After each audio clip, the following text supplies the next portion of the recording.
Well, greetings, imagination connoisseurs. Once again, it is I, your Duke of Dope Discourse, your Master of Fun and Wonder, your Viceroy of Verisimilitude, your Archbishop of Banterbury, your, of course, Chancellor of Cheerfulness, and lest we forget, your existential Mr. Rogers. That is right, Robert Meyer Burnett, and I am robcasting at you from this, the Robservatory, with Robservations episode number 426, ladies and gentlemen. 426. I'm very, very excited to be here today. We have an interesting show coming up, which I have to say I'm a little giddy to talk about, but I wanted to remind you also that this weekend is the second Mainframe Comic-Con, the second one they've done since the COVID-19 pandemic hit.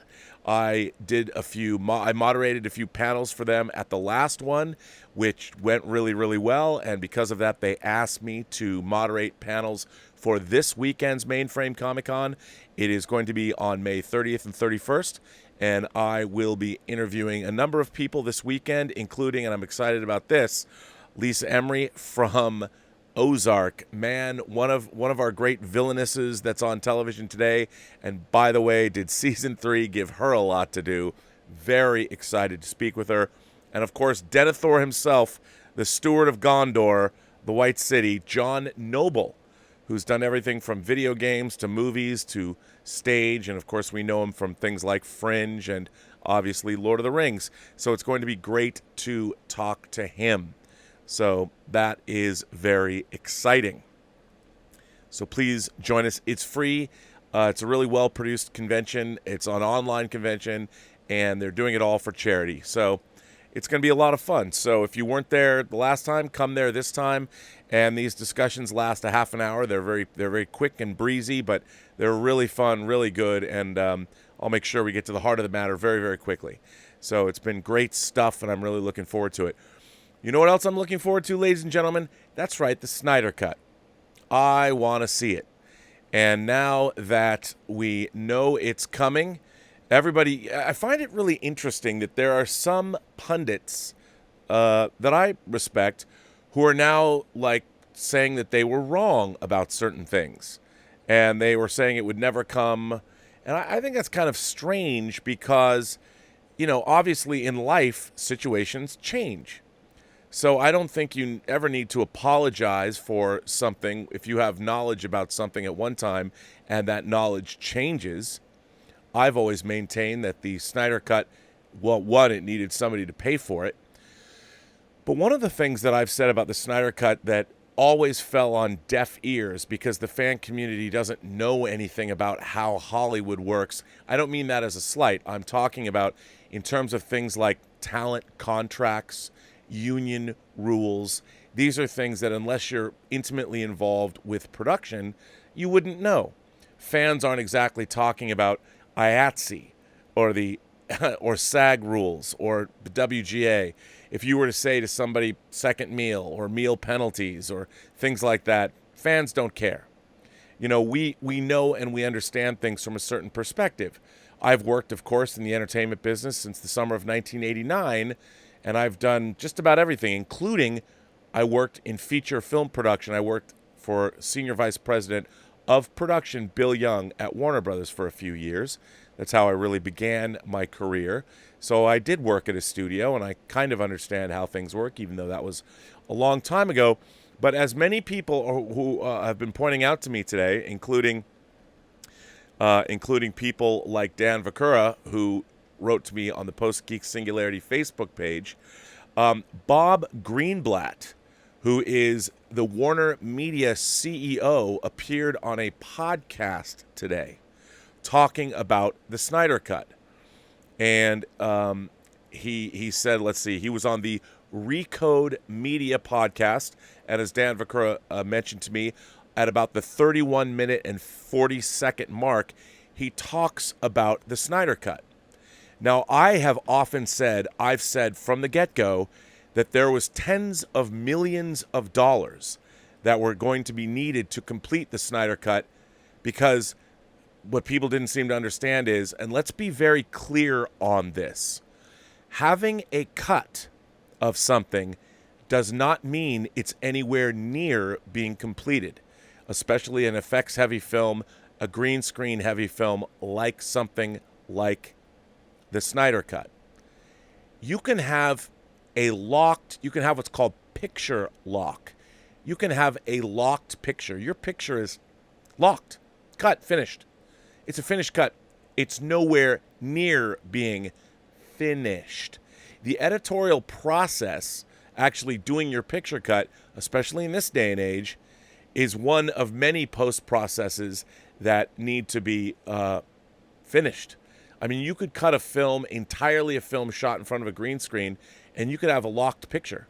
And you should have a locked picture because every single effect shot, which means every frame of your film, every frame costs money. So you don't get to, cut things loosey-goosey when your effect shots are costing tens of thousands of dollars. So as a post-production supervisor and film editor, it's hard to get into these kind of debates on social media with people. But even when they announced that the Snyder Cut was happening, and the Hollywood Reporter reported as it's going to cost somewhere between $20 to $30 million, I said on this show, I said on the John Campea show, no way. No way. It's going to cost a lot more money. I said minimum 50, but I would imagine more. That's what I said. A lot of people came at me. Well, today, Warner Media Chairman Bob Greenblatt said on this podcast, quote, "I wish it was just 30 million.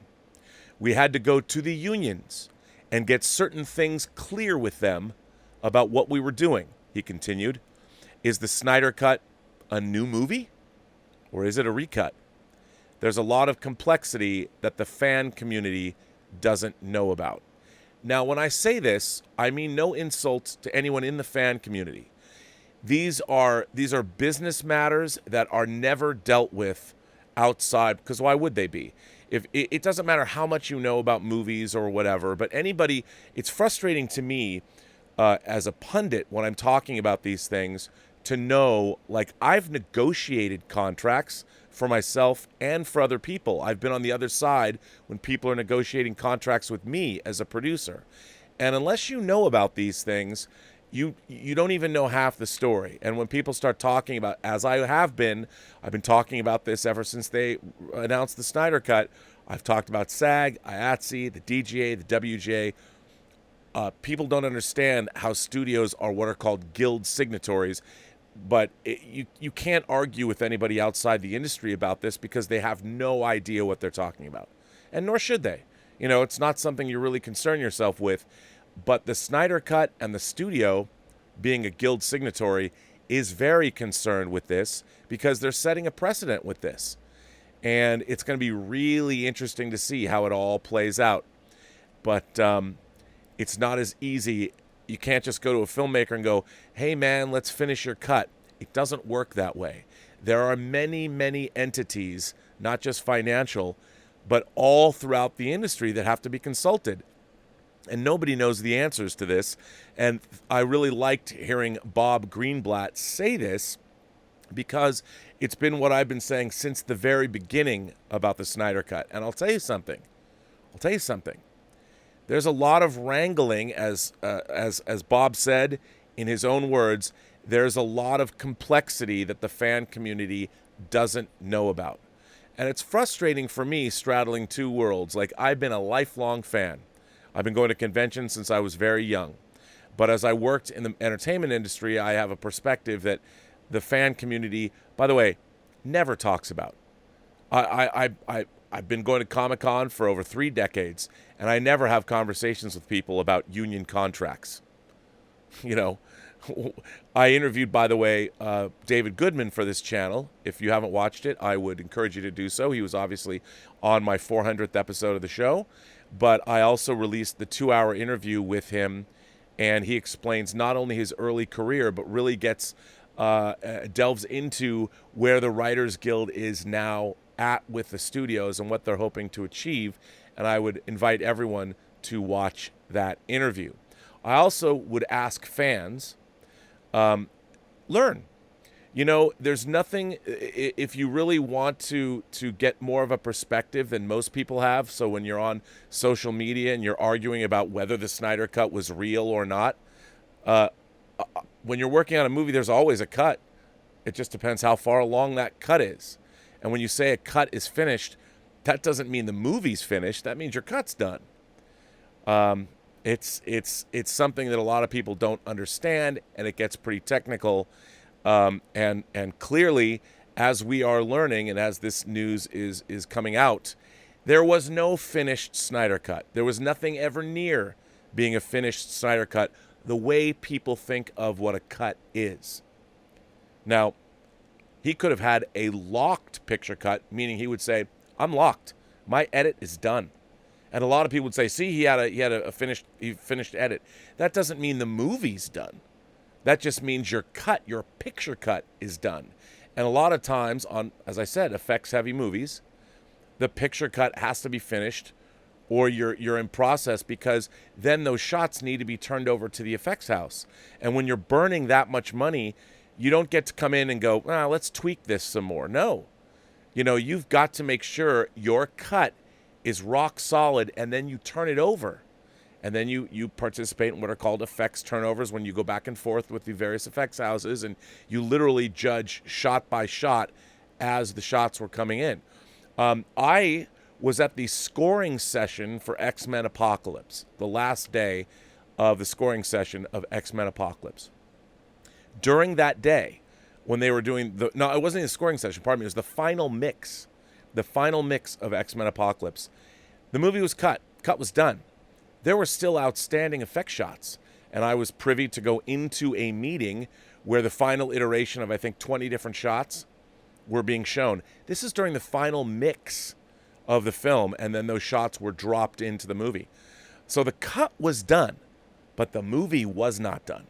And we're waiting, you're waiting for effect shots to come in. They're not finished.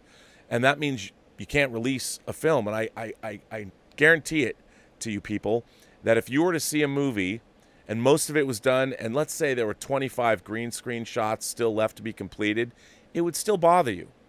You would still be like, oh man, because it wouldn't be perfect. And we're so used to seeing movies that are perfect. I mean, I know with DVD special features and things like that, we have been looking at films or deleted scenes where things are not complete, but most people don't understand what that means. So anyway, it's been very interesting. That was today. So listen to that podcast with Warner Media Chairman Bob Greenblatt. It is the Recode podcast, and I think it's really important to know that they have a lot they have to figure out before they can move forward with the Snyder Cut and finish it. And it has nothing to do with the movie itself. It has to do with the business of Hollywood. And like he said, is the Snyder Cut a new movie? Or is it a recut? There's a lot of complexity that the fan community doesn't know about, because remember, the Justice League movie was finished. So everybody's contracts to be in that Justice League movie were essentially complete. So when you have another Justice League movie, is it a different movie? And if so, do you have to renegotiate your talent contracts? I mean, I'll tell you something. I'm not saying this is going to happen, but what if one of the actors' agents or managers says, all right, we're really happy that you are going to do this, but my client needs $1 million or $2 million or $5 million. Hopefully they won't hold them up. But if you think that they're not going to get paid and not get extra money, by the way, that would be rolled into the amount on the budget. That's why I thought 20 to 30 million, that might be just for the work that needs to be done. But what about your talent? What about the Writers Guild? What about the DGA? I mean, how does that all work? These are very interesting questions.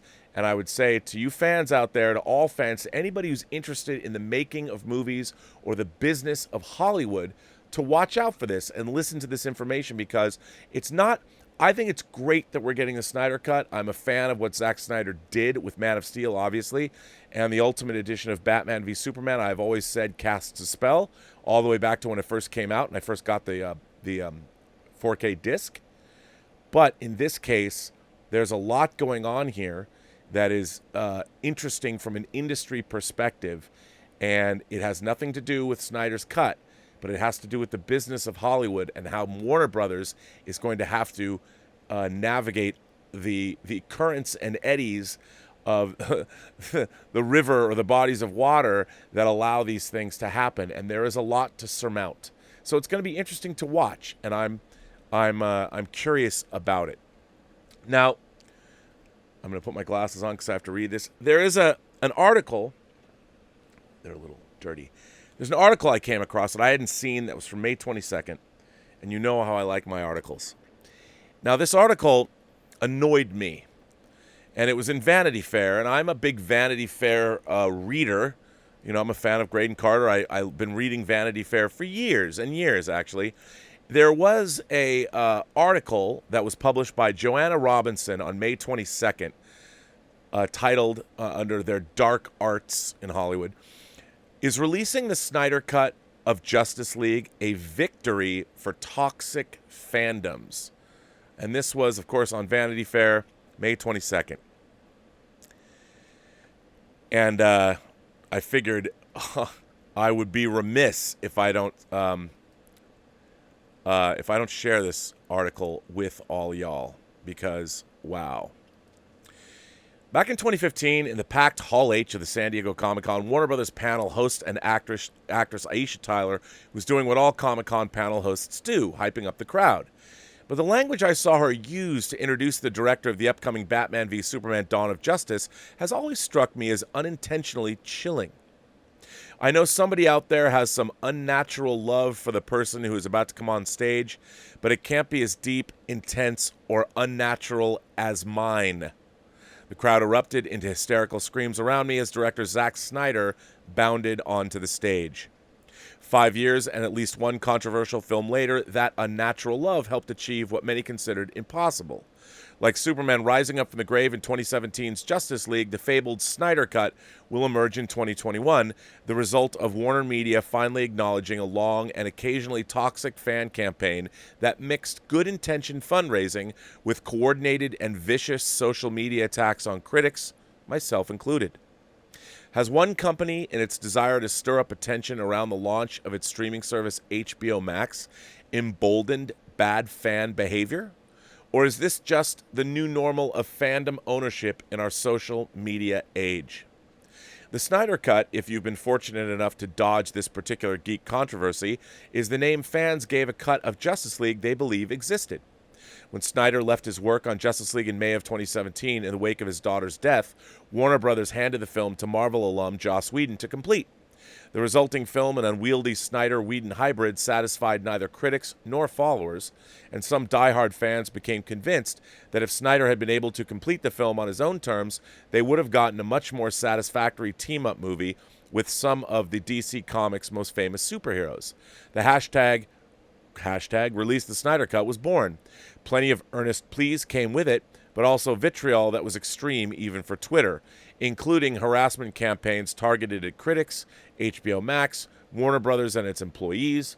Former DC film chief Jeff Johns left the platform entirely after receiving endless Twitter attacks, and director James Gunn, who was hired to write and direct a Suicide Squad sequel for the studio, discovered that his new gig came with at least one death threat from a user with a Batman avatar.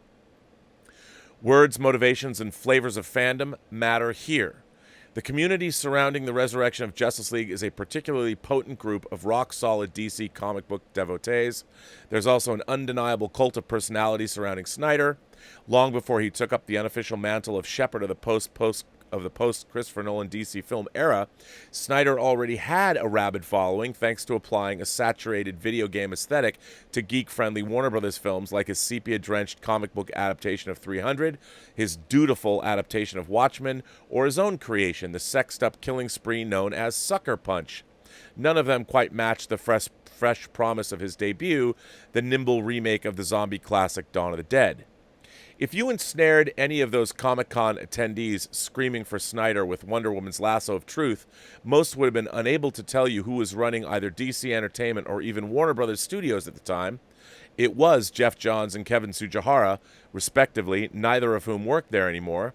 After the 2013 premiere of Man of Steel, it appeared to fans that Snyder and his wife and producing partner Deborah Snyder had their hands on the steering wheel to all things Justice League, which was DC's answer to Marvel's Avengers. The truth was always messier than that. Nolan's team was reportedly still involved after The Dark Knight Rises and heavily influenced Snyder's Man of Steel. When Ben Affleck, fresh off an Oscar win, signed a multi-film deal to play Batman in 2013, the actor negotiated his Oscar-winning Argo screenwriter Chris Terrio be brought in to rewrite Batman v Superman. But truth never got in the way of a good story, and Snyder was the face of a franchise in much the same way Kevin Feige is the face of the Marvel Cinematic Universe. Snyder, however, was never actually in charge of the studio. Still, fandom campaigns often stem from an idea of ownership, the notion that viewers know best how a story should be told. This particular fandom, for better or worse, has decided Zack Snyder and only Zack Snyder should be the one to tell the story of Justice League. After all, it's hashtag release the Snyder Cut, not hashtag release the director's cut. As fan voices have been amplified in the age of social media, the relationship between studios and their audience have grown more interactive. A studio today would be unlikely to make a property like Ghost in the Shell with a white actress in the leading role after online backlash helped sink the Scarlett Johansson-led adaptation of the popular Japanese anime. And due to protest online, white actor Ed Skrein backed out of playing the historically Asian Ben Daimyo in 2019's Hellboy. The role went instead to Daniel Day Kim. And the Fast and the Furious films, one of the most widely profitable franchises in the world, make ample use of fan reaction in crafting their stories. Series star and producer Vin Diesel famously pays close attention to his fandom, which is how actors like Dwayne Johnson and Jason Statham joined the family and landed their own spin-off. It was the fans who brought both Michelle Rodriguez's character Letty and Sun Kang's Han back from the dead. The latter popped up as a surprise in a recent trailer for Fast 9, which boasted the tagline, "Justice is coming," a direct nod to the fan hashtag Justice for Han, and further evidence of how much pride Diesel takes in the progressive diversity of his muscle-bound car franchises. I should add here that I am one of those fans that tweeted out hashtag Justice for Han for a very, very, very long time before we saw Justice for Han happen. But while the Fast and Furious fandom seems to exist in a space of almost supernatural positivity, the massive fandoms behind geek monoliths like Star Wars come with vicious, loud voices who work hard to ruin the fun. A segment of the Lucasfilm community that was dissatisfied with Rian Johnson's The Last Jedi mercilessly hounded both the director and at least one of his stars, Kelly Marie Tran, in the wake of that film. J.J. Abrams' decisions to reverse some of Johnson's choices in the sidelighting of Tran from his sequel, The Rise of Skywalker, felt like a direct response to these voices. Fan movements with some sort of social messaging behind them, be it improving Hollywood's diversity or actual charitable campaigns, are the most powerful of all. And here the hashtag release the Snyder Cut crowd found some protection, combining their efforts to resurrect a superhero film with some very real and unimpeachable good in raising money for the American Foundation for Suicide Prevention. That fundraising aspect helped reinforce a narrative that if not for his family's tragedy, Snyder would have delivered Justice League free from studio intervention. Some behind-the-scenes reporting has indicated that that's not the case. The altruistic aspect of the hashtag Release the Snyder Cut movement even inspired celebrities who might have otherwise stayed out of it to add their voices. Several members of the Justice League cast tweeted out the hashtag as part of a fundraiser back in November. Here's, of course, Gal Gadot, Release the Snyder Cut. Damon Lindelof, I'm not saying I've seen it, but if I had, I would unequivocally support the powers that be to release the Snyder Cut. The fan movement, spurred on by Snyder and his allies, was emboldened when they saw the movie that Warner Brothers released. The studio tried to claim that much of Snyder's vision had been preserved in the theatrical version, but Henry Cavill's heavily CGI'd upper lip, a digital attempt to hide his Mission Impossible mustache during Whedon's reshoots, exposed just how little of the director's own scenes made it into the final product. Absolutely 100%. The truth about whether or not Snyder's version even existed at all ceased to matter. Snyder claimed it did, posting film canisters labeled Zack Snyder's Justice League Director's Cut, running time 214 minutes back in December. The Whedon-Snyder version was only 121 minutes. Cavill has said that there may be footage that has been pieced together, but he hasn't seen it. Kevin McCarthy says, I have not seen the Snyder Cut, in a tweet. Henry Cavill and I geek out about our shared love for Zack Snyder's masterful Man of Steel. And this was done on December 3rd, 2019. Whatever it was Snyder had in that can, according to the Hollywood Reporter, the version coming to HBO Max in 2021 will require at least $20 million to pull off and may even entail another round of extensive reshoots. Thankfully, Cavill will be freshly shaved. As we know from today, Warner Media CEO Bob Greenblatt said, I wish it was just $30 million. I've maintained it would be $50 million or higher. John Campea heard from his sources it could be as high as $70 million plus. Why would anybody object to a project that will employ a number of people and make certain fandom extremely happy? At least the prospect of it, if not the final result, during these troubling times. The main concern, where there is concern, is that Warner Media, in harnessing a fan movement to promote the launch of HBO Max next week, has rewarded entitled fandoms of the future. Even if you behave badly, you too could get your own version of a Snyder Cut. Despite the good they have done raising money for a worthy cause, it's hard to ignore the toxic side of this fandom, which has targeted and harassed critics who have dared even tweet criticisms about Snyder's work. I have been told to kill myself on countless occasions by Twitter accounts with either Superman or Batman logos. When fandom becomes identity, every negative review seems like a personal attack. In not only giving over to the fans, but using their language, hashtag release the Snyder Cut, in its official announcement, HBO Max has given legitimacy to all actions of this fandom. Not very heroic of them.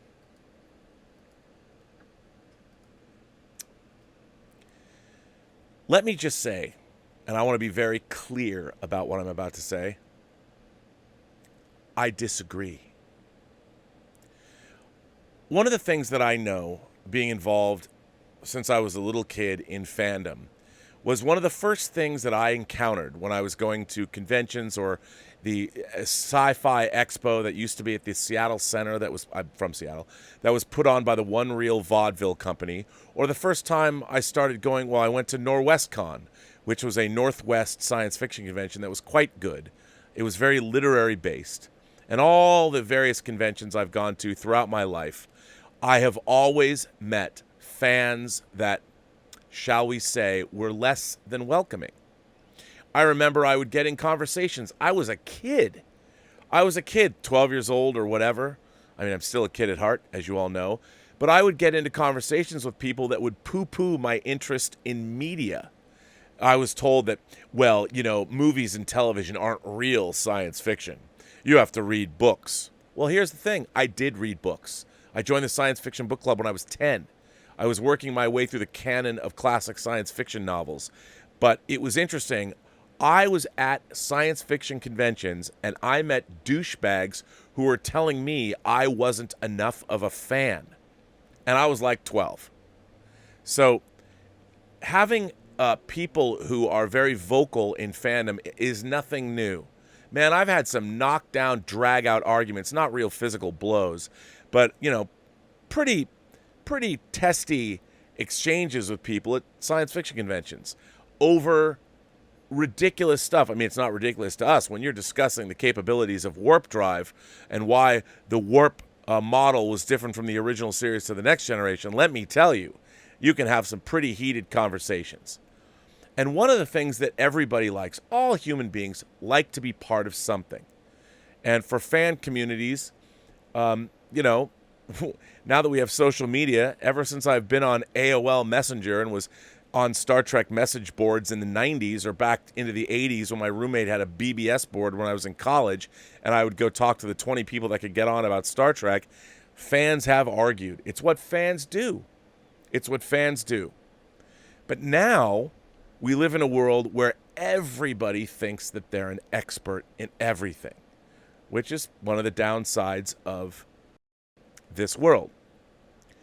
Now, when it comes to the Snyder Cut, here's my thing that I personally, as a film fan, but also somebody that works in the motion picture business, here's what I objected to about the whole thing. Zack Snyder had a great relationship with Warner Brothers. He made 300. He made Watchmen. You know, he had already covered these things. He made Man of Steel with the Nolans, a very handsome movie that I particularly really, really like. Well, what happened was, when then he's going to make Batman v Superman: Dawn of Justice, Warner Brothers, the current, as they tell you, you had Jeff Johns, you had Kevin Tsujihara running the studio. You also had movies like Green Lantern, which didn't perform very well, but I actually have a soft spot for that movie, to be honest. I'm not saying it's great, but there are things about it that I really do enjoy, and I loved seeing Oa and the Guardians and all of that on screen, because I never thought I would see something like that. I thought it was really cool, but obviously the movie didn't hang together. Tonally, it was all over the place. The villain, you know, it was parallax. None of that worked. So anyway, what was unfortunate is that Warner Brothers at the time was chasing the success of the MCU, and they were setting themselves up for failure, because in Hollywood, you will never win chasing a trend. The people that win in Hollywood set trends. They always have. You know, one of the rules when I was a story analyst and I would read screenplays for a living, one of the most thankless tasks about reading screenplays is that once a movie sold, once, say, a buddy cop film sold, and in the wake of the late 80s, you had movies like, well, different variations on things. You had things like Another 40 or 48 Hours. You had Midnight Run. You had Lethal Weapon. You had these buddy crime movies of all sorts. So what were people writing? Countless, endless sort of buddy cop scripts. And unless you were Shane Black and you're selling something like The Last Boy Scout or The Long Kiss Goodnight, unless you were that kind of a screenwriter, you probably weren't going to sell those scripts. But I had to wade through, I dare say, hundreds of them. But that's everyone's trying to do that. They're like, well, this sells, so maybe I can sell this. Look, once a movie comes out and makes money, that genre, you know, you can kind of follow it if you want, but work on something else, because that's already set a benchmark, and you're never going to reach that benchmark. Now, hey, I'm not saying you can't, but for the most part, rule of thumb is you're not. So write something new. Write something unique. But anyway, what Warner Brothers was doing, and I understand they're a publicly held company, and anybody that has stock in Warner Brothers or Warner Media or any of these things, they're looking at how much money the MCU is making, and the first question out of your mouth is like, well, we have superheroes. How come our superheroes are not making as much money as their superheroes? But that's like saying, how come your police procedural doesn't get the ratings of, I don't know, SVU or something? Just because it'd be like asking, why is LA Law a better show than, I don't know, pick your law firm or pick your legal thriller, whatever. Just because something is in the same genre doesn't mean that it should be making the same amount of money. There's a lot of other factors.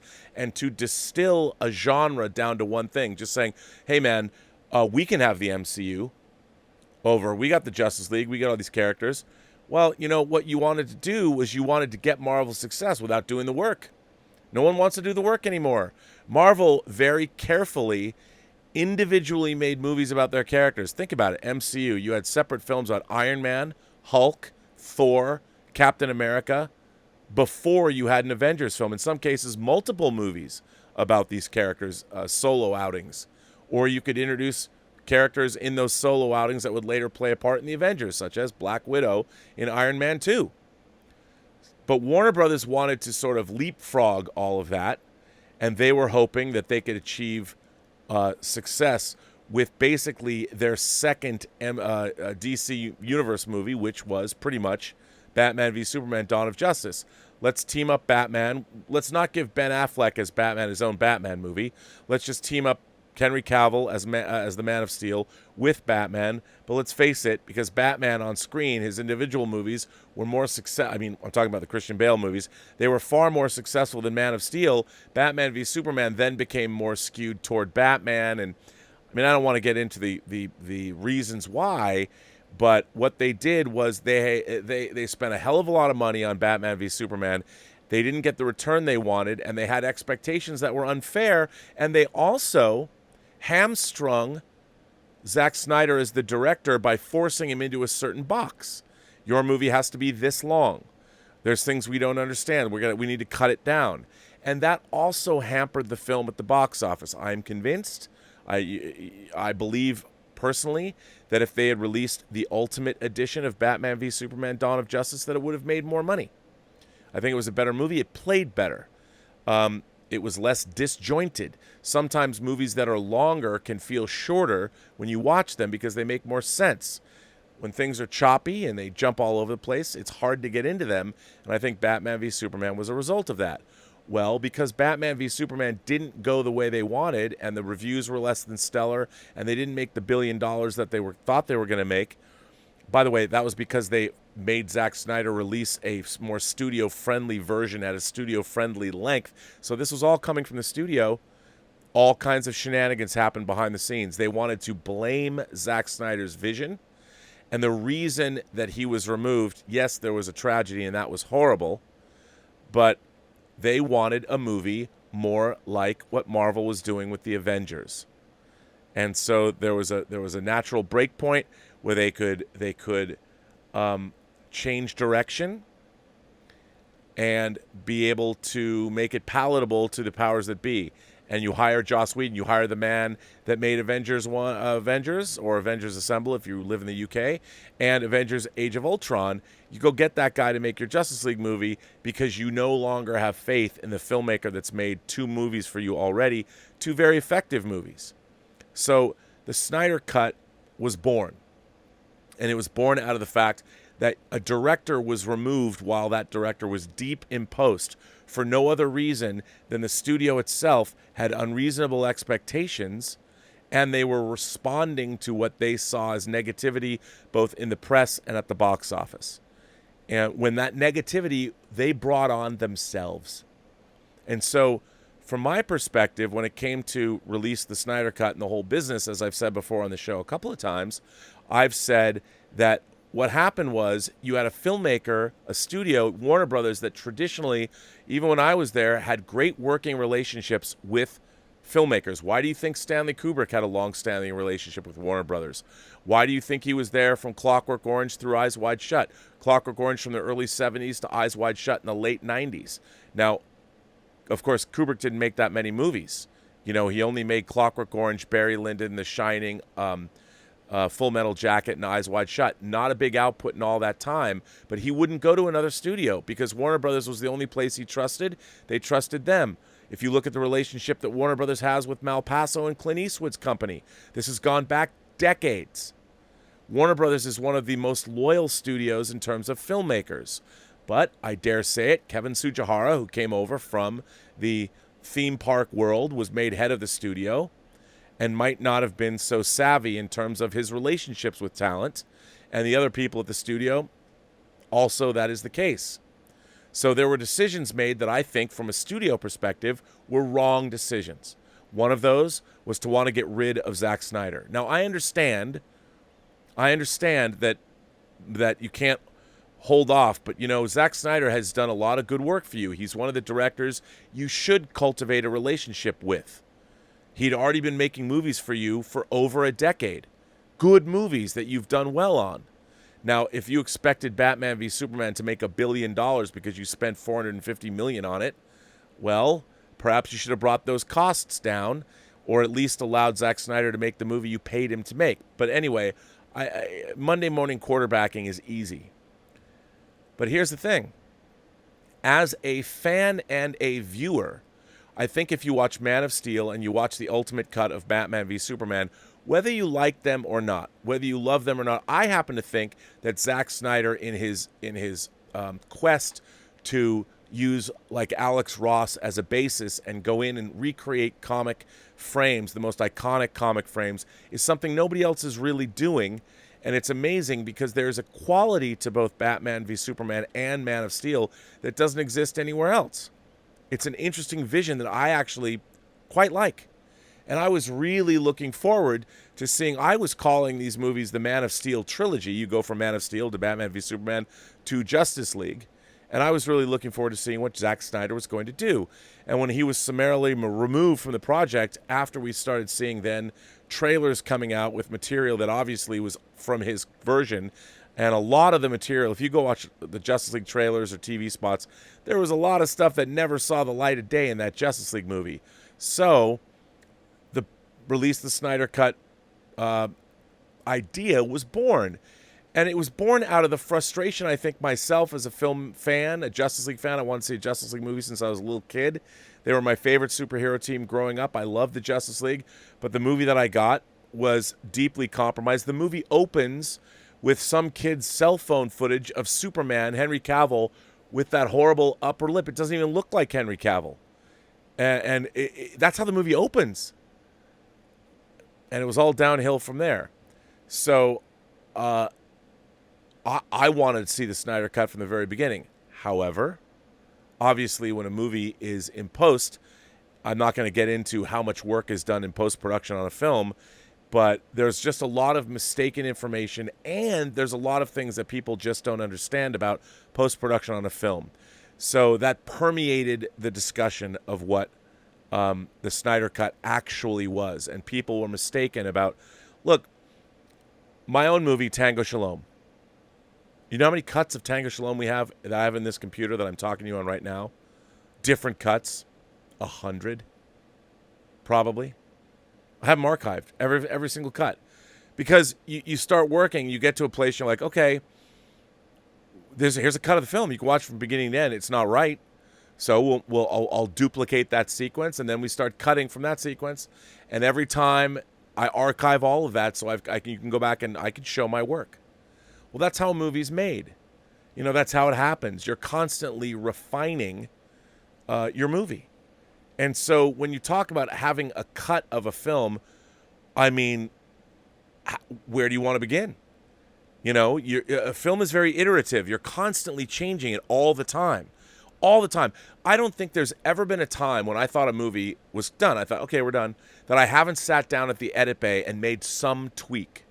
Whether it's a few frames here or there or moving things around, or I'll call my director up on Tango Shalom and go, I had an idea. You know, and we'll make tweaks up until we have to deliver. And that's how it works. So this idea that there's a cut that exists, there's many cuts that exist. How do you want to, but what we're really talking about is there a finished version of the movie that you can watch? Maybe it's 80% done. Maybe it's 90% done. Well, even that, what does that mean, 80 or 90% done? Does that mean 90% of all of the movie is done? Like the finished effect shots, the music, the sound effects, the looping, the mixing, all of that? What does that mean? You know, and I've talked about the fact that an assembly cut is usually done while the movie's shooting by the editorial staff. So when you get to the end of the film, you have an assembly of the movie to look at. And that's where let me be very clear. Having an assembly cut is the beginning of the editorial process. That's what the editor has been doing without the input of the director usually. On these longer, bigger tentpole properties, there's more time during the making of these movies where Superman Returns, we're in the edit bay every night and on the weekends, you know, and so the movie is being cut all the time. And that movie was shot for, 160, 70 days? I can't remember. The exact number. I mean, imagine you're there for a long time. So post-production is an ongoing thing. It starts, nowadays post-production on a big budget movie start way before you start shooting. That's what principal photography is. It's all about previs, and you're editing the movie then even too. But now it comes down to this idea of toxic fandom. Do I think the Snyder Cut emboldens toxic fans? I do not. I don't think that toxic fandom is going to exist with or without the Snyder Cut. It's just going to exist. There are always human beings in the world that we live in who have varying degrees of maturity or understanding or self-actualization. And there's people that, let's face it, you know, our world has a great degree of what you can and can't be interested in and passionate about. And when you're online, joining a group, being a part of anything, like all you viewers here who are part of the Post-Geek Singularity, you're very passionate about this group. The people that are right in this chat right now talking to one another. Now, I'm not saying anybody would rally to my defense, but what if, for instance, I got hit by a bus and I was laid up in the hospital and I would be floating between life and death? God willing, that's not going to happen. But if I was, I think that there would be, and let's say somebody called up or somebody started a GoFundMe campaign to defray my hospital expenses. We saw this with what happened with John Schnepp. I think people would jump in. People would help out. I was flabbergasted by the outpouring of support from our fan community when John Schnepp fell ill. He eventually passed away, but it was amazing to see that kind of outpouring, that people rallied behind him. And that's what fan communities are. And I don't think necessarily this emboldens everybody to suddenly hashtag whatever movie you want. I mean, I want to start hashtag release the director's cut of Star Trek the Motion Picture on 4K. But I happen to know from an industry perspective that that might not be as productive as you might think. Or maybe things are moving in that direction. Who's to say? But the thing that fans really need to understand, don't let go of your passion. But when you're trying to approach people that are working in the entertainment industry, I would implore you, I beg of all of you, just try and get a wider perspective about how the business of Hollywood works. Not just how creative entities, actors, directors, writers work on things, but learn about union contracts. Learn about how films are financed. Get yourself a real working knowledge of the business of Hollywood, because it will serve you better. Before you get as angry as you will at somebody who might have a differing opinion than you do on Twitter, you'll be more informed. You'll be able to say that, well, you know, they've mentioned that the Hollywood Reporter says that the Snyder Cut's going to take 20 to 30 million to make. I said, knowing what I know, because I am a post-production supervisor, editor, and a visual effects producer, I know how much things cost. So it was very interesting whenever I talked on Twitter about this, I would get relentlessly attacked from people that don't know these things. Now, I can choose to fight, but that's not productive. We're all the same, ultimately. We're all fans of things. We all love this genre material. We all love Star Trek, and we all love Star Wars, and we all love the DC universe, and we all love Marvel, and we all love Valiant, or want to love Valiant. And we all love science fiction, fantasy, and horror. We are all of us, imagination connoisseurs. So there should be a baseline of common ground here. But I don't think necessarily that this releasing the Snyder Cut gives any kind of validity to toxic fan behavior. Douchebaggery is douchebaggery, no matter what form it takes. And at the end of the day, we're always better off if we can talk to each other in a reasonable manner. You know, I was branded a right-wing guy this morning talking about that woman who was seen on camera in Central Park strangling her dog and calling the police on a guy who was there watching birds. You know, I got called. I said, you know, it was very interesting to me because you watched this woman change her voice. And I was saying she's using multiple stereotypes in order to curry favor with the authorities and creating a false narrative, first painting herself as a victim because she's a woman, and then using the term African American as we all know what she was trying to do there, straight up racism. And there was a number of things going on, and I was pointing out, you know, this isn't just a matter of racism. This is also a woman placing herself in a position of peril. She's playing a role on the phone with the police.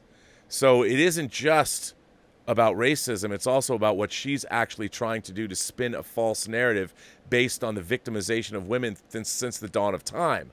All of that was happening, and I was trying to point this out, and people are coming after me going, I said, believe all women. No, you need to believe the facts. You need to believe the evidence. And this thing was disturbing to me because I know women who have been victimized, and it's a horrible situation, especially when you get into the system and you have to prove what happened. It's the worst. It is the worst. But when you have a woman like this on camera creating a false narrative, like literally acting and lying into her phone to the authorities, it made my teeth rattle because I'm like, what would happen if the cops showed up? Would somebody believe that dude that he wasn't harassing that woman? Guns get drawn. That's how people get killed. And I was only pointing that out, that I was speaking about this particular instance. Nope. People on my side of the aisle were jumping all over me. And it's frustrating. It's frustrating that I was trying to have a conversation about this particular instance. What do you see displayed here? What does it mean? How do we move forward? How can we stop this thing from happening? Luckily, nothing happened.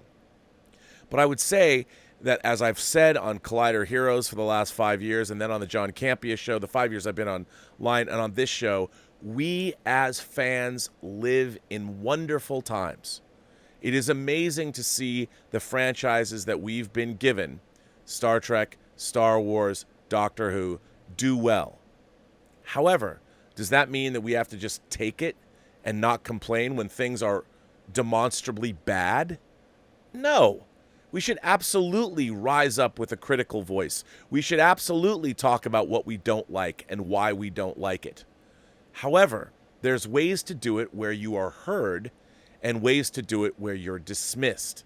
Now, luckily, in the case of the Snyder Cut, there was enough going on that was good, such as raising money for charity. People would do things like having planes fly banners overhead or buy billboards. That's creative. That's interesting. That's smart.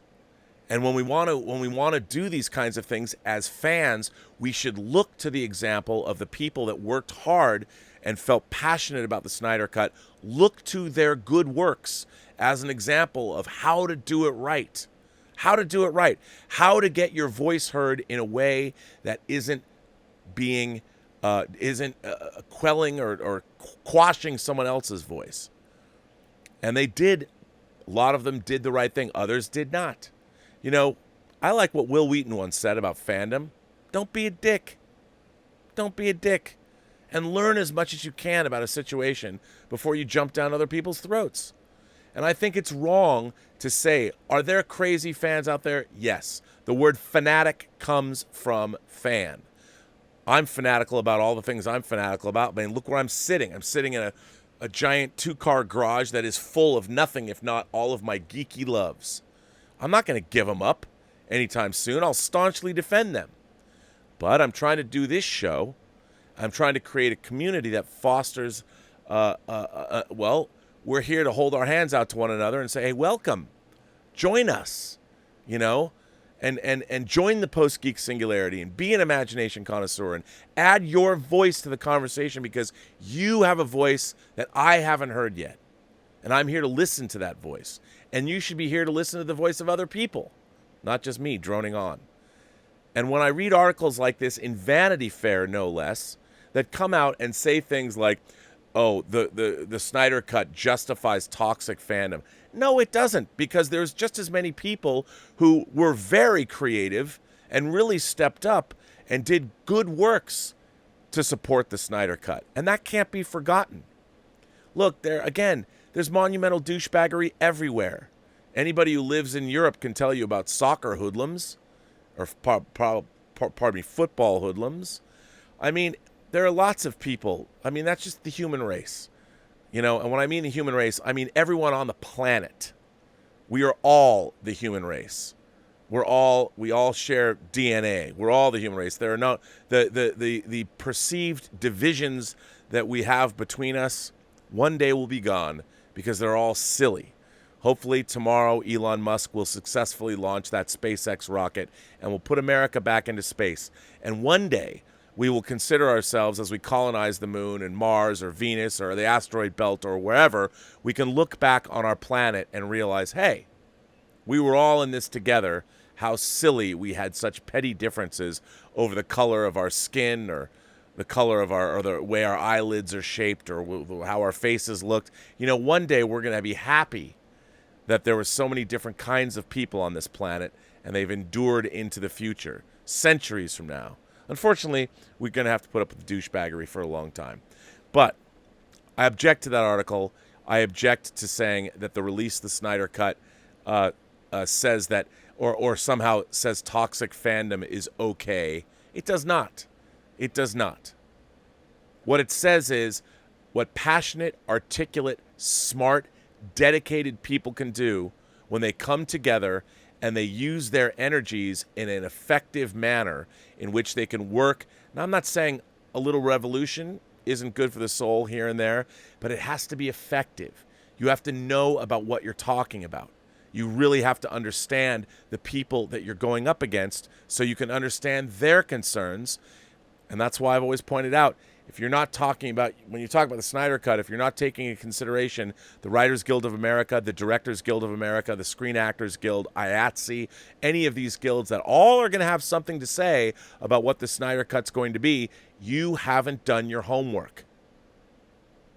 And so when you do your homework, it makes you that much more capable of fighting these fights. That's all I want to say about that. So let's see what you have to say today. Because I don't know where we're at. I'm just seeing stuff's flying in fast and furious. And so let me jump to this. Go back even further. Damo Davies sends in a tip and says, I know you have issues with the new Star Trek movies and series, but it is what introduced me to Star Trek. I love the new movies and series, and as such, this inspired me to watch the original 10 movies, TNG, DS9, and Voyager. Surely this is a good thing. Damo, you're absolutely right. Look, I hate the direction they've taken Star Trek in since 2009. I've been very vocal about that, but I've also said all the time that what the greatest benefit the last decade of Star Trek has brought is there's a lot of people that for the very first time, whether it's Willow Yang seeing Star Trek movies or whether it's people that were born in the last, I mean, think about it. There might be a kid that was born in 2012 who's now 8 years old. Well, actually, I don't know if an 8-year-old kid's going to watch Star Trek Discovery and especially Star Trek Picard, which concerns me. But maybe the kid's a little older. And it's new Star Trek, which is their Star Trek, because that's the Star Trek that came out when they were alive, that leads them back into all of the rich 54-year history that Star Trek has. If you want to go back and include the Cage, even longer. But I think that's great. That is the best thing about modern Star Trek. And creating that inquisitiveness amongst new fans, that's fantastic. I mean, wait till you delve into how many books you can read, how many Star Trek comics, video games, action figures, model kits, and how many shows, how many hundreds of hours of Star Trek there are. I agree with you 100%. Damo goes on to say, I'm a fan of the Nightmare on Elm Street movies, and I hope you like them too. I do, actually. I think that it is no mistake that new Nightmare on Elm Street 3 Dream Warriors are the best sequels with Wes Craven involved. Frank Darabont as co-writer on Part 3 can't hurt. Look, I think especially the first 5 Nightmare on Elm Street movies are all very worthy. I mean, they get a little goofy, but there's a lot of really interesting stuff going on, and the fantasy filmmaking in those films is a lot better than we probably deserve.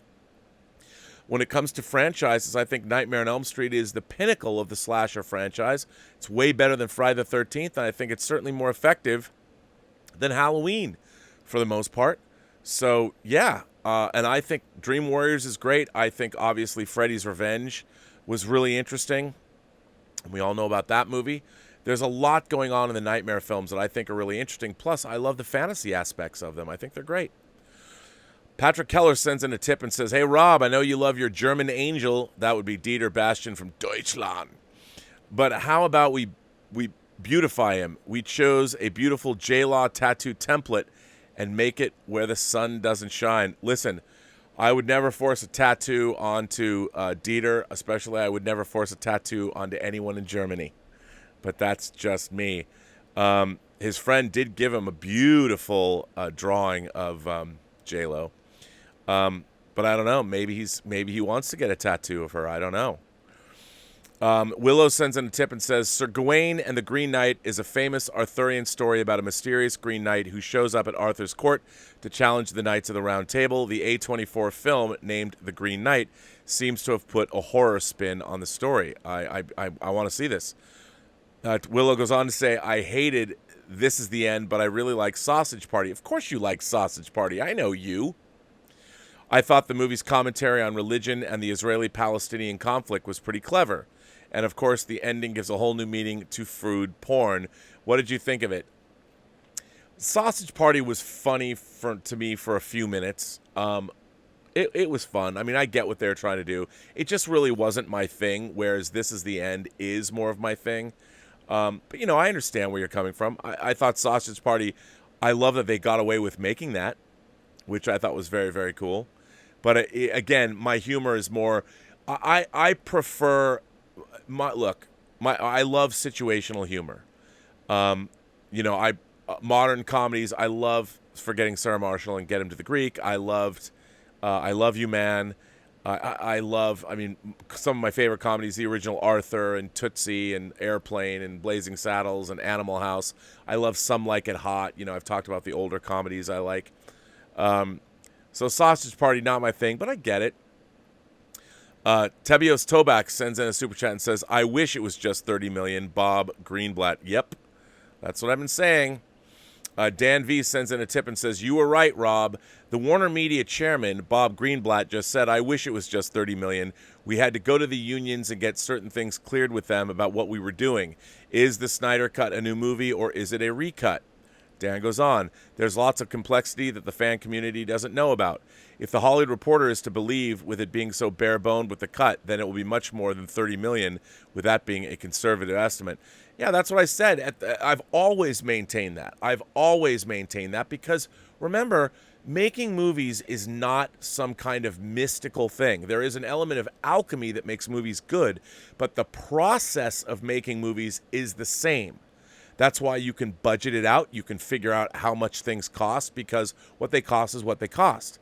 So what was really interesting about Release the Snyder Cut, there was a post-budget created for the Snyder Cut. They knew exactly how much money was spent. When you're making a movie, you can figure out almost down to the dollar. Now, this is while a movie's being made.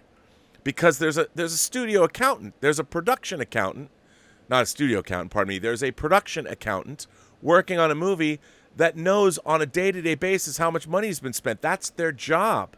So we have a post-production budget. Here is our post-production budget. It is this much. That's why when you hear about things like arguing, it was frustrating for me to always argue over what the cut that exists. No, it's already done. No, it's not done. Well, one, no, it was never done. You know, he might have had various cuts that he might have even said, yeah, I've locked picture. So the editorial is done. He's got a finished cut of his picture cut. But the movie wasn't anywhere near being finished, and people don't understand the difference. They don't understand the difference. Well, they were in the middle of post. Look, these movies take a year in post-production. That's just, they do. Just assume they're going to take a year. Do some take less? Yes. But on movies like this, they take a year. They take a year. And how do I know that? Because I've worked on giant effects movies, yes, as a documentarian, but that's what I was doing, was watching them get made from beginning to end. That's how come I know. I know. Whether it was Lord of the Rings, whether it was X-Men, whether it was Superman Returns, whether it was Chronicles of Narnia, whether it was other movies like Shoot 'Em Up. I was there. I watched the entire process happen. So Anthony Gonzalez sends in a tip and says, you might seem recovered from embracing the dark side last night. So for those of you who might wonder what Anthony Gonzalez is saying, I finally got out everything I thought about Indiana Jones and the Last Crusade, a movie that remains one of the great disappointments of my life. But I think we did a fun show last night. So if you love Indiana Jones and the Last Crusade, watch episode 32 of Whining About Movies. I think you'll get a kick out of it. Anthony Gonzalez sends in a tip and says, you seem recovered from embracing the dark side last night, so today I'd like to ask you a decent geek question. If you had to pick one, would it be Quantum Leap or Sliders? Oh, look, there's a lot about Sliders I liked. You know, but once you get into the Cro-Mag stuff, I thought Quantum Leap it's all about one man. It's all about one man's character, and it's all about heart. I think Quantum Leap every day, all day. That doesn't mean I didn't like some of Sliders, but I think Quantum Leap was a far better show on the whole, overall. Magic K sends in a tip and says, the Snyder Cut is based on the script written by Zack Snyder and Jeff Johns. Meanwhile, those Snyder Cut fans hate Johns so much that they think Johns is a backstabbing bastard, traitor, snake. Well, that's another thing. I mean, the real question is, okay, Justice League came out, you know, arbitration, whatever. So now that there's the Snyder Cut, do you go back to the Writers Guild? What indeed are the credits going to be? Are they going to be the same? Who gets the residuals? Do we have to like reclassify this as a new movie? And if it's a new movie, do all contracts have to be renegotiated? These are questions that need to be asked. This is a new animal, and we're in new territory. Star Wars Rocks says, I had no idea that you also work in animation, Rob, at least until yesterday. Well, let's just say that there's something that I've been working on that is indeed animated. Again, I've been working on it in a very small capacity.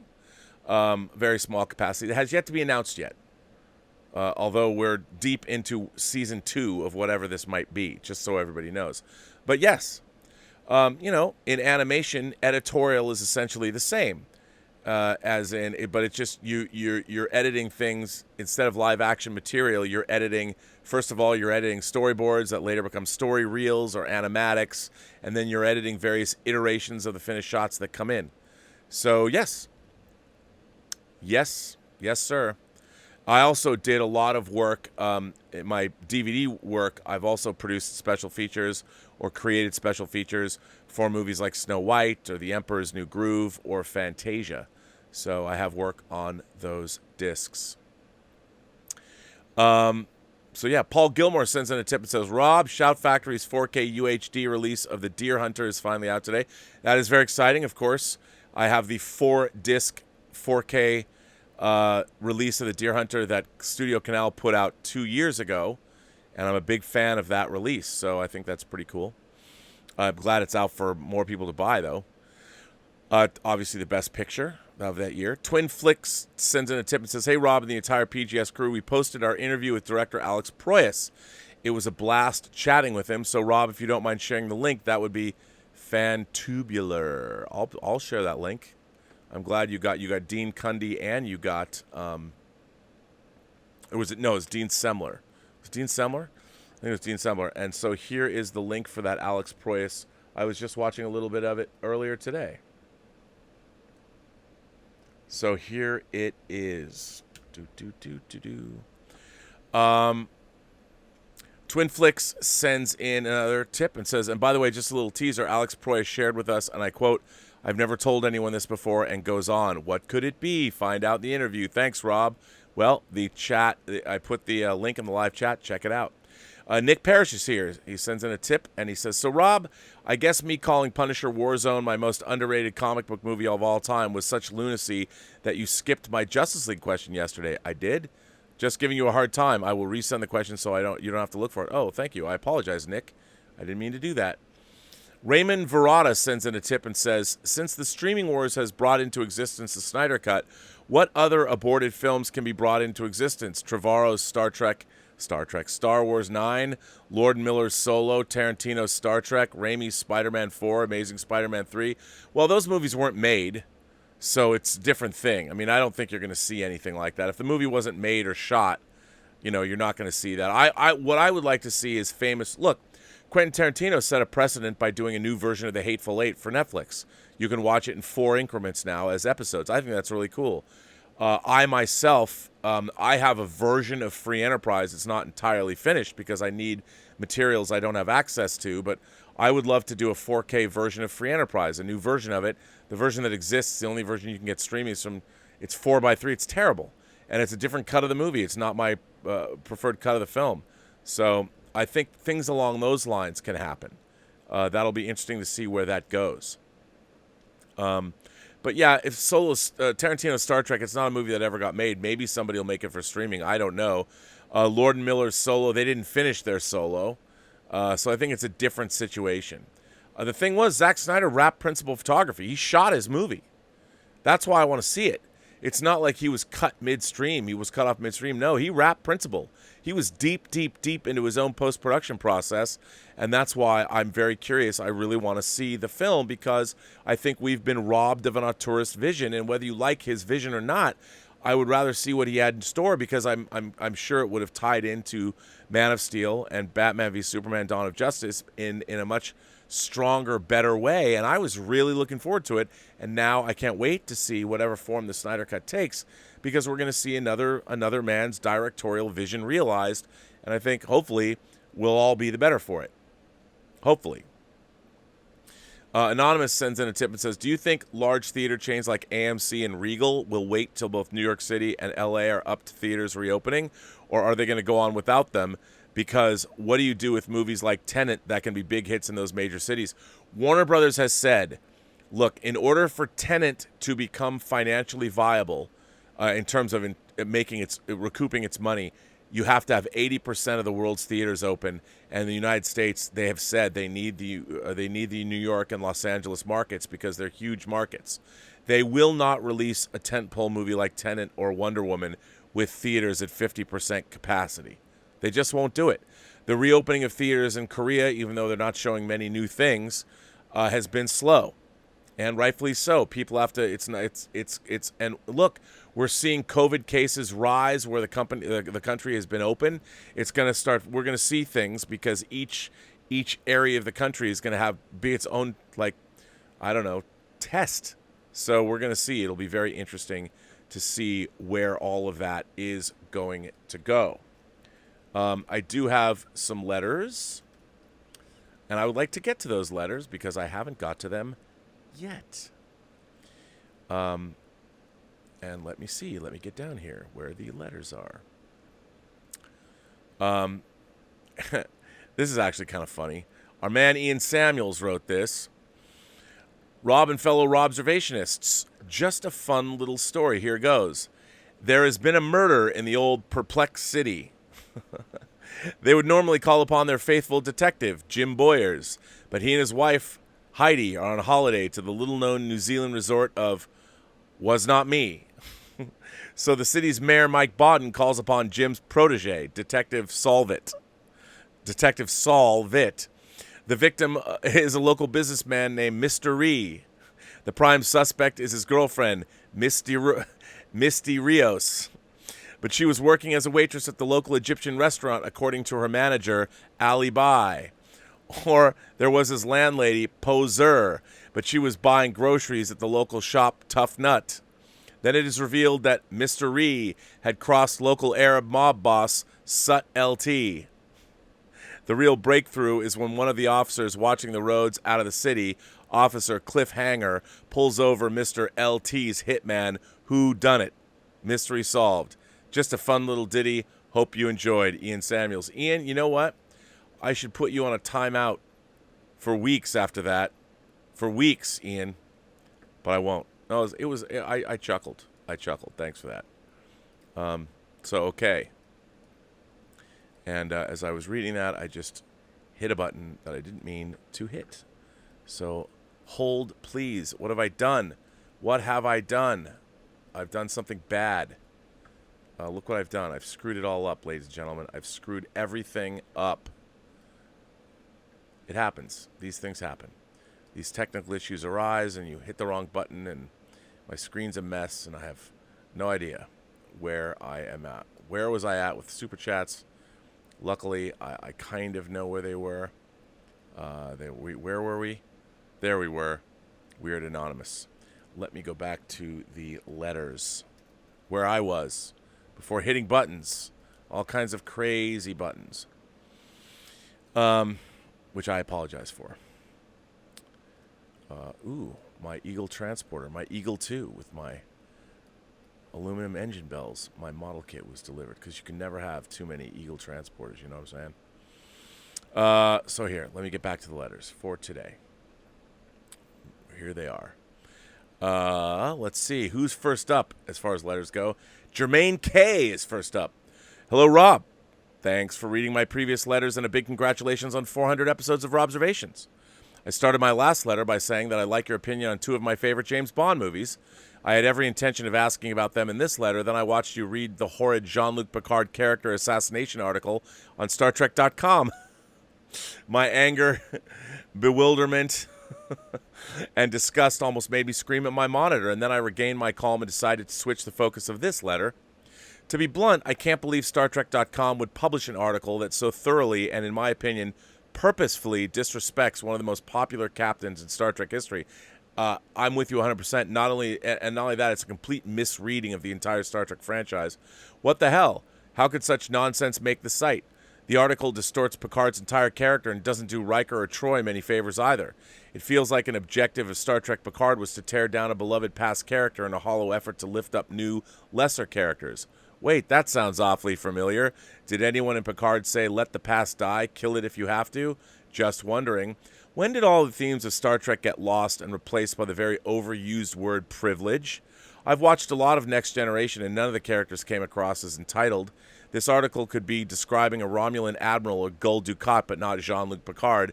I admit I caught myself shaking my head sadly as you read it. I won't let this letter become a rant, and sorry, Rob, if it already has become a rant. My shock and bewilderment wouldn't let that article go without comment. Thanks and take care. I promise James Bond will be in my next letter. And that comes from Jermaine K. Well, you know what? I mean, you know where privilege begins for me? Being alive at all. The thermodynamic miracle of life that that Dr. Manhattan talked about in The Watchmen. Yeah, and it's great to be here. I'm happy to be alive. Enterprise H, NCC 1701H is here. Greetings, Admiral Burnett of Starfleet. First, has Willow Yang ever sent you a letter regarding the 25th anniversary game? Man, I seem to recall that she mentioned that she liked gaming, and I'd love to hear or read her thoughts on it. Secondly, your talk about starship combat porn made me think of the Battle of Narendra 3 fan film on YouTube. I've seen that. I'll put it in the chat. It's got some good stuff in it. And I'll put that here. Because sure, why not? Here you go. I'd highly recommend it to anyone who'd like to see what happened. There are some technical tweaks to the combat that I'd make to it, but I haven't had such an emotional reaction to a starship battle. It was something which made it memorable to me. I just kind of forgot about the 2009 movie after seeing it on television as a casual. Even now, I only recall being annoyed upon deeper reflection that it was pretty much the exact same story as A New Hope, down to the title. Enterprise H, NCC 1701H. For those of you who don't know what he was talking about, at the end of the third season Next Generation episode, Yesterday's Enterprise, when the Enterprise D encountering the Enterprise C that was destroyed at the Battle of Narendra 3, but apparently in this it actually slipped through a rip in the fabric of space-time only to run into the Enterprise D. It has to go back and it has to be destroyed defending the Klingons from the Romulans at the Battle of Narendra 3. And we never got to see what happened. But we do know, as a result of that Tasha Yar, the alternate Tasha Yar, was captured and turned into a Romulan consort and gave birth to Sela. So there you go. There's a lot of Star Trek mythology in there. A lot to follow. This next letter comes from Stubble McShave. Greetings to the bon vivant of speculative imagination, or the godfather of imagination, as Hassan Chavez sent me a great piece of art, which I love. Some of the most memorable character pairings in literature and film are those that team the protagonist with what I'd like to call the back-talking sidekick. Now, if this is giving you images of an obnoxious little runt running around after your heroic lead and generally making a nuisance of himself, all the while the hero is doing his best to save the damsel, the world, and maybe a puppy or three, not necessarily in that order, then you're only in part wrong. The point being, the back-talking sidekick is that he's supposed to be a foil for the main character. However, this does not mean the back-talking sidekick shouldn't be likable. In fact, it's usually quite the opposite. It also doesn't mean he has to talk back all the time. Technically, Chewie from the original Star Wars movies qualifies as a back-talking sidekick, even though he never actually says anything intelligible. The same is true for R2-D2 or C-3PO, depending on who you see as the main character in a given scene. They're essentially each other's back-talking sidekicks. Furthermore, the back-talking sidekick doesn't even have to be a sidekick. He or she could be a full-blown partner, a co-protagonist, as is the case in Butch Cassidy and the Sundance Kid. The back-talking sidekick could also be the protagonist's romantic interest, as we can find in Jane Austen stories. The point I'm trying to make is that the characters who have opposing personalities, values, or goals create inherent conflict. This is valuable even within the stories that already possess an overarching conflict between the protagonist and a main antagonist. The more layers of conflict we can create, the more interesting a story becomes. So, why a back-talking sidekick? Well, 2 reasons. Sidekicks, by definition, are almost always with the main character, which allows the conflict to be ongoing for a long time. There doesn't have to be a back-talking sidekick to make a story interesting, but it sure adds a lot of potential for conflict and humor. The best conflict is often dialogue-driven. That doesn't mean the character has to actually be talking back to the protagonist all the time. A back-talking sidekick can help to showcase the personality and the values of the protagonist, which otherwise can be hard to get across and will often seem forced if done badly. So, Rob, what do you think? What are some of your favorite examples of back-talking sidekicks?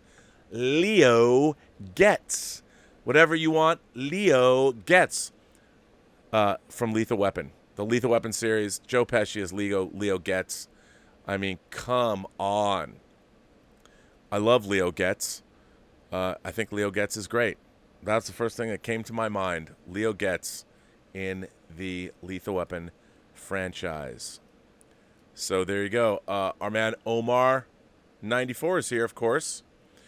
Hi, Rob. In movies or in any form of entertainment, really, how do people in the industry determine if something is original versus an uncredited adaptation?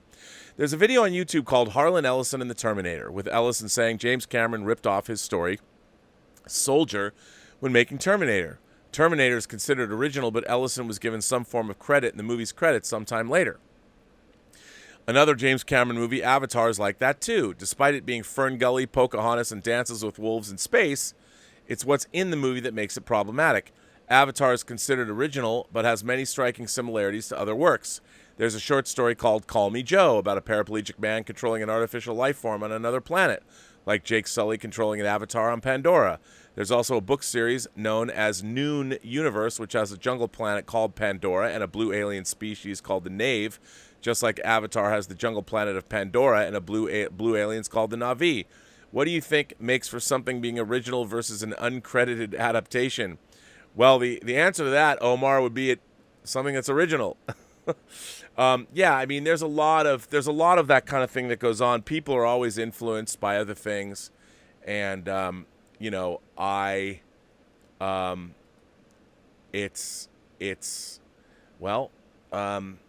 just never know. You just never know. I like to think everything is original, but there's only so many stories to tell. There's a lot of things that are not original, but I think people are trying, and I think everybody is inspired by everything else. So, there are things that you see and they stick with you, and you inadvertently put them into things. I mean, I don't know what to say. But I hope everything's original. I think most people set out to make original things and not to make an unintentional remake or something like that. Dean Mikitich is here, and Dean Mikitich says, "Hi, Rob, and the Post-Geek Singularity. Lately, I've been asking myself, what is fandom? Or more specifically, what are the different types of fans? Before I can say what are the different type of fans are, you must know what a fan is. The following is a brief definition of a fan taken from the Wikipedia page.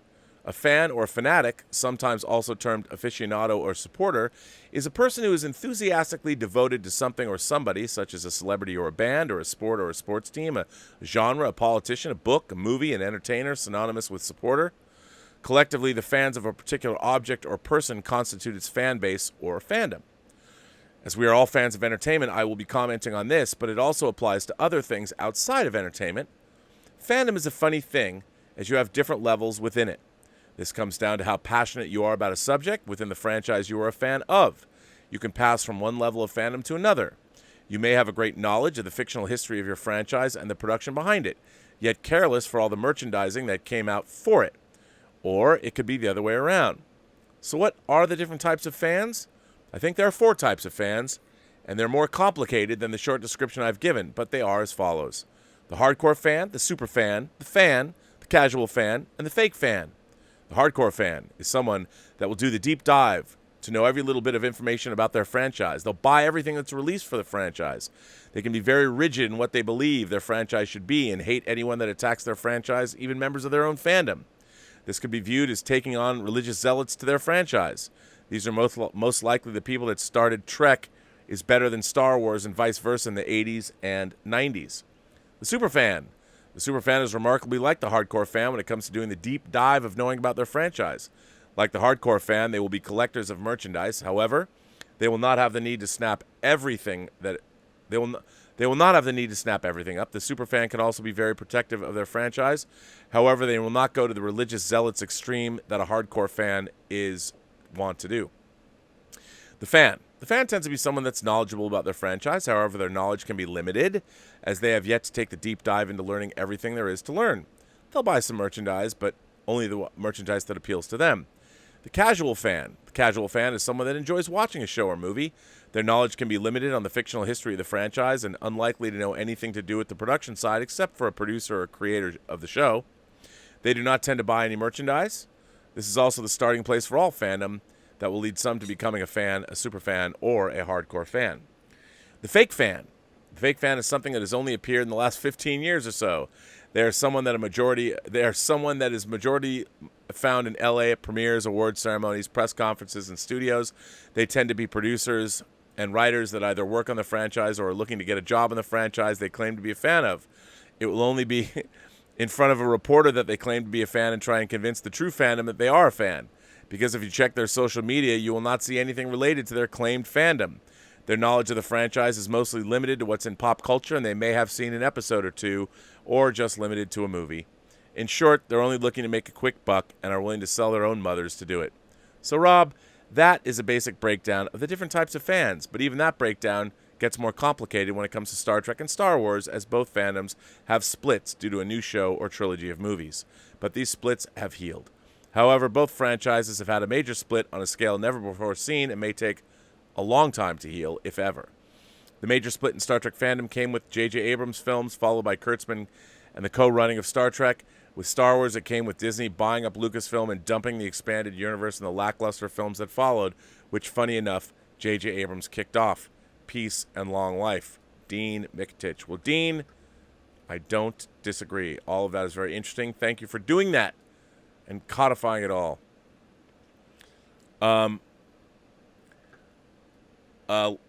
Tony Washburn says, what's going on with the Burnettwork website? I don't see anything on it newer than late February of this year. I came in to give it a look. I haven't been here in a while. Seems dead. I know Rob reads letters daily. Where do they go? I recently did the big giveaway for the soundbar thingy, and I had to fill out a message, so I did. I haven't heard Rob read it. Maybe he did and I missed it. No biggie. He isn't obligated to read them all, but I thought I might find this message and others here somewhere, and I don't see them anywhere. I signed up for this website quite a while ago, and I rarely log in, so I'm not extremely familiar with how it works. Well, I don't want to throw him under the bus, but there's no other alternative. Mike Bodden administers and was running the website, and because he was the mayor of an American city that this year had its first murder and then an epidemic, he's way behind on the website. We mean to get back up on that because the website was doing great. It was doing great, and we got to get back in. This one comes from Stephen Goggin. Dear Rob and listeners, just a short letter. There's a movie I remember seeing only once when I was a kid growing up in Ireland in the 1970s. I do not know the name of the movie, and that's why I'm writing. I also do not know if it was a TV movie or it was ever released in a theater.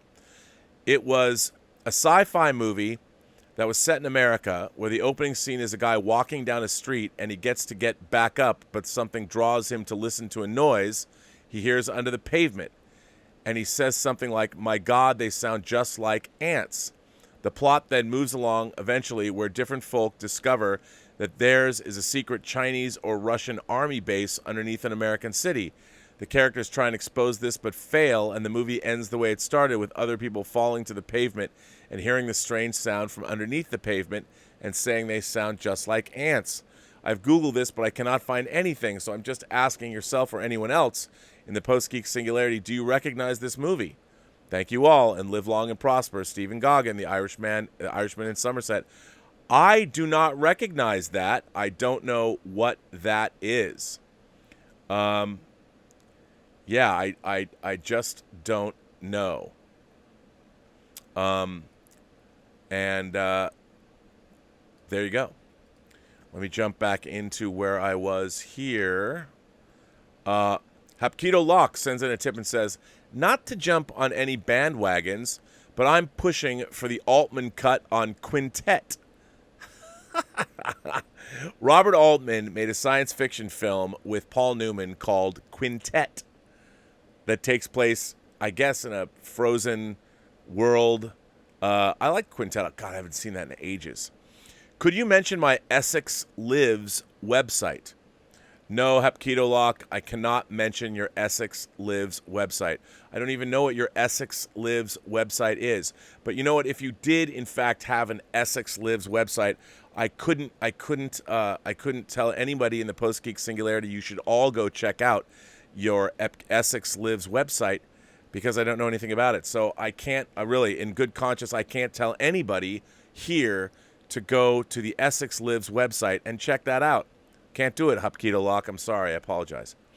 Mattuine sends in a super chat and says, R.I.P. Ken Nightingale, a.k.a. Pink Shorts Boom Guy, boom operator for many of our favorite films. I saw he passed away last week. Yeah, it's true he did.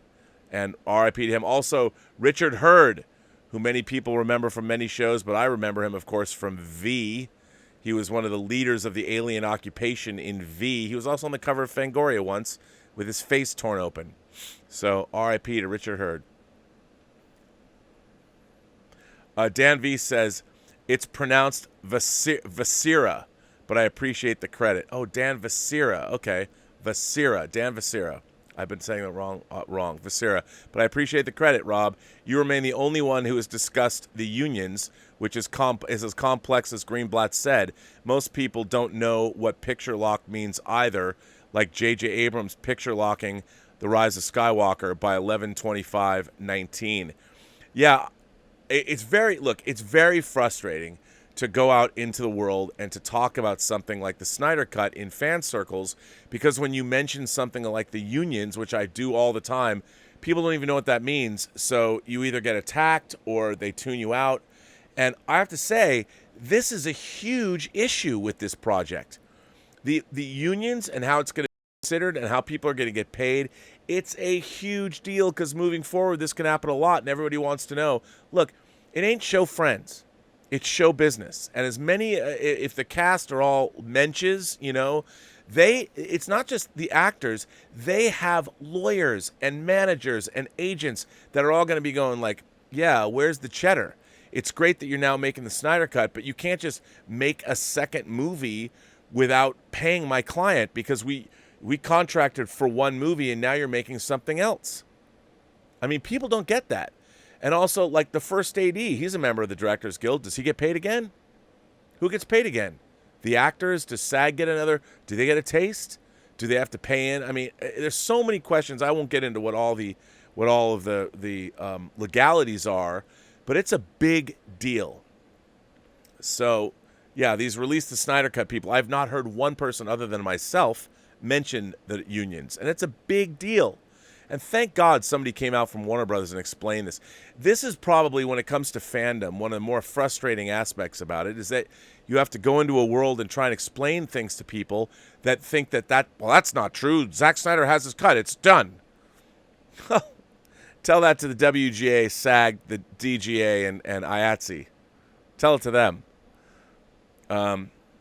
Royce Freeman is here and sends in a super chat and says, if a writer-director has final cut, but his producing team strongly feel the final cut could be improved, if the director feels he is right, is he wrong for sticking to his guns? No, but I would say this, as an editor myself, if you're producing here's the thing. Now with digital editing, play with it. If there's one thing that I've learned in my long career editing low-budget movies, it's that it never hurts to look at other things.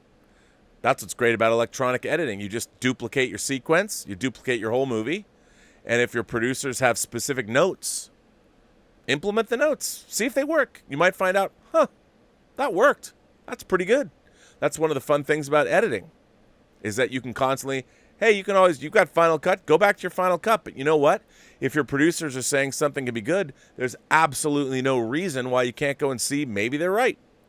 That's one of the things about movies. If you can prevail and if you know in your heart of hearts that what you've done is correct, keep it that way. But no sense in not going in and checking it out.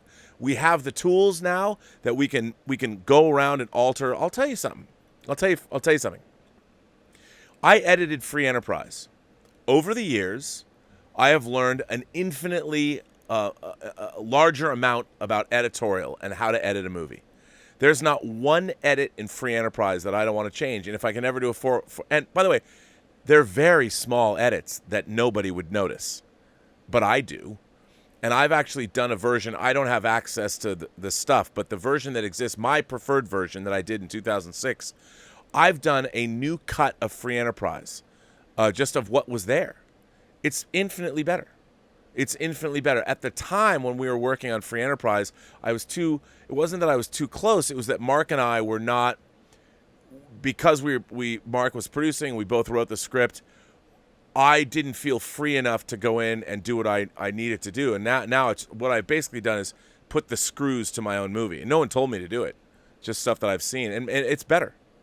It's better. And hopefully I can go do my ultimate cut of Free Enterprise because it's a much, much, much better movie.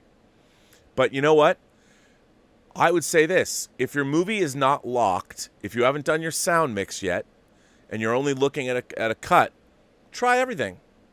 You know, you go in with your producers, cut what they want, take a look at it. You've got final cut. There's no reason why you shouldn't try it, especially on low-budget films. Why not? Julius Goodwin is here. Julius, how are you, sir? Does no one consider that Snyder might have had a financial motive for keeping all this going? Oh, he absolutely does. If you offer to pay me an extra $20 million or more for a project that had already finished, I'd keep pushing too. This isn't as pure as everyone thinks. Well, Julius, well said, my friend. And like I always say on this channel, it ain't show friends, it's show business. I mean, they have to pay, and I'd make them pay. Warner Brothers did not treat Zack Snyder well when it came to this, and the final version of Justice League was an abomination, and I thought if I was Zack Snyder, it besmirched my work. And yeah, you're going to pay. You think he's not going to want a salary? Oh, yes, he will. Nobody works for free. And by the way, he can't work for free because he's a Directors Guild of America member. So what does that mean? His wife's probably a member of the Producers Guild as well. So they have to figure out what does all this mean. And yeah, of course he wants it out. Absolutely. Everyone acts like, fans act like this is the fan. We're in a crusade. No. What it is, it's a business decision. If they had couched it as a business proposition from the very beginning and we're giving them numbers, we're able to get a post budget and go, hey, for this amount of money, you can do this. This would never have happened without HBO Max. As Brian Eng himself did the work and found where I said that on November 24th on this show. I said last year that the only way the Snyder Cut would happen is if HBO Max paid for it. Because another thing that people don't understand is everyone thinks that the studios just have money to spend. No, every movie that's made, you have to think of every movie that's made as a separate business. And it is. Every movie's made under its own LLC. Every movie is its own business. And yes, it does, that business dovetails with the studio business, but it's a business. Each movie. And each movie is a singular entity, and you have to think of it that way. So fans, they don't think of it that way, and it's really difficult sometimes to get through to them. Stubble McShave sends in a tip and said, shouldn't WB have arranged all contracts with actors and others involved before they announced the Snyder Cut? It seems like they've tipped their hand before negotiations are finished. A savvy agent or manager could drive up the price for their client. No, I am willing to bet you that a lot of this stuff had already been pre-negotiated. Based on the Hollywood Reporter article where it was Toby Emmerich who was talking about this last November, and Zack Snyder said, remember, Ray Price, Cyborg, was the first person he called up because there's probably lots of scenes that were left on the cutting floor. He was the character, I think, that probably suffered the most because a lot of his backstory was just eliminated from the movie entirely. So, of course, you'd call Ray up because he did the most work that was left on the cutting room floor. And you're going to have to be like, okay, brah, I want to do this, but don't make me go over a barrel in Niagara. Don't make me go over Niagara Falls in a barrel. So, oh yeah, all of this stuff, by the way, is in process. This is not something that, well, now we're figuring out, like after we've announced it, we're over a barrel. No. All this stuff has been in process for a long time. The fact that they were allowed to announce it, it means, at least from where I'm coming from, what Bob was saying is he was referring to all of this had to be figured out before they made the announcement. Can you imagine? I'll tell you why. If they had made this announcement without figuring all of this out, everybody would have gone ballistic. All of the agents, the guilds, all of it. And what he was saying on the podcast today is that, yeah, this is really complicated and it's going to cost. I'm sure they were pissed off that an actual dollar amount was in print, because what that does is it puts the studio at a disadvantage, because then people, shareholders, are like, well, wait a minute. I mean, the Hollywood Reporter reported that it was only going to be between $20 and $30 million. That number should never have gotten out. It was never going to be $20 or $30 million. It was always going to be more. And that number was bandied about, and it shouldn't have been. But all of these things, all of the questions that we're answering or asking about the guilds, all of that stuff was deep, deep, deep in process, if not already negotiated before this was announced. Make no mistake. They just had a good reason to announce it. As a matter of fact, I would dare say that Zack Snyder did his initial commentary to see if there was enough interest to make announcing it on another podcast worth doing. So, yeah. Fred Hensley says, according to that reference news article, I guess the customer isn't always right. Huh. Well, I mean, it's really interesting. Look, do fans know everything? I don't think so. I think there's a lot of decisions, just like, I mean,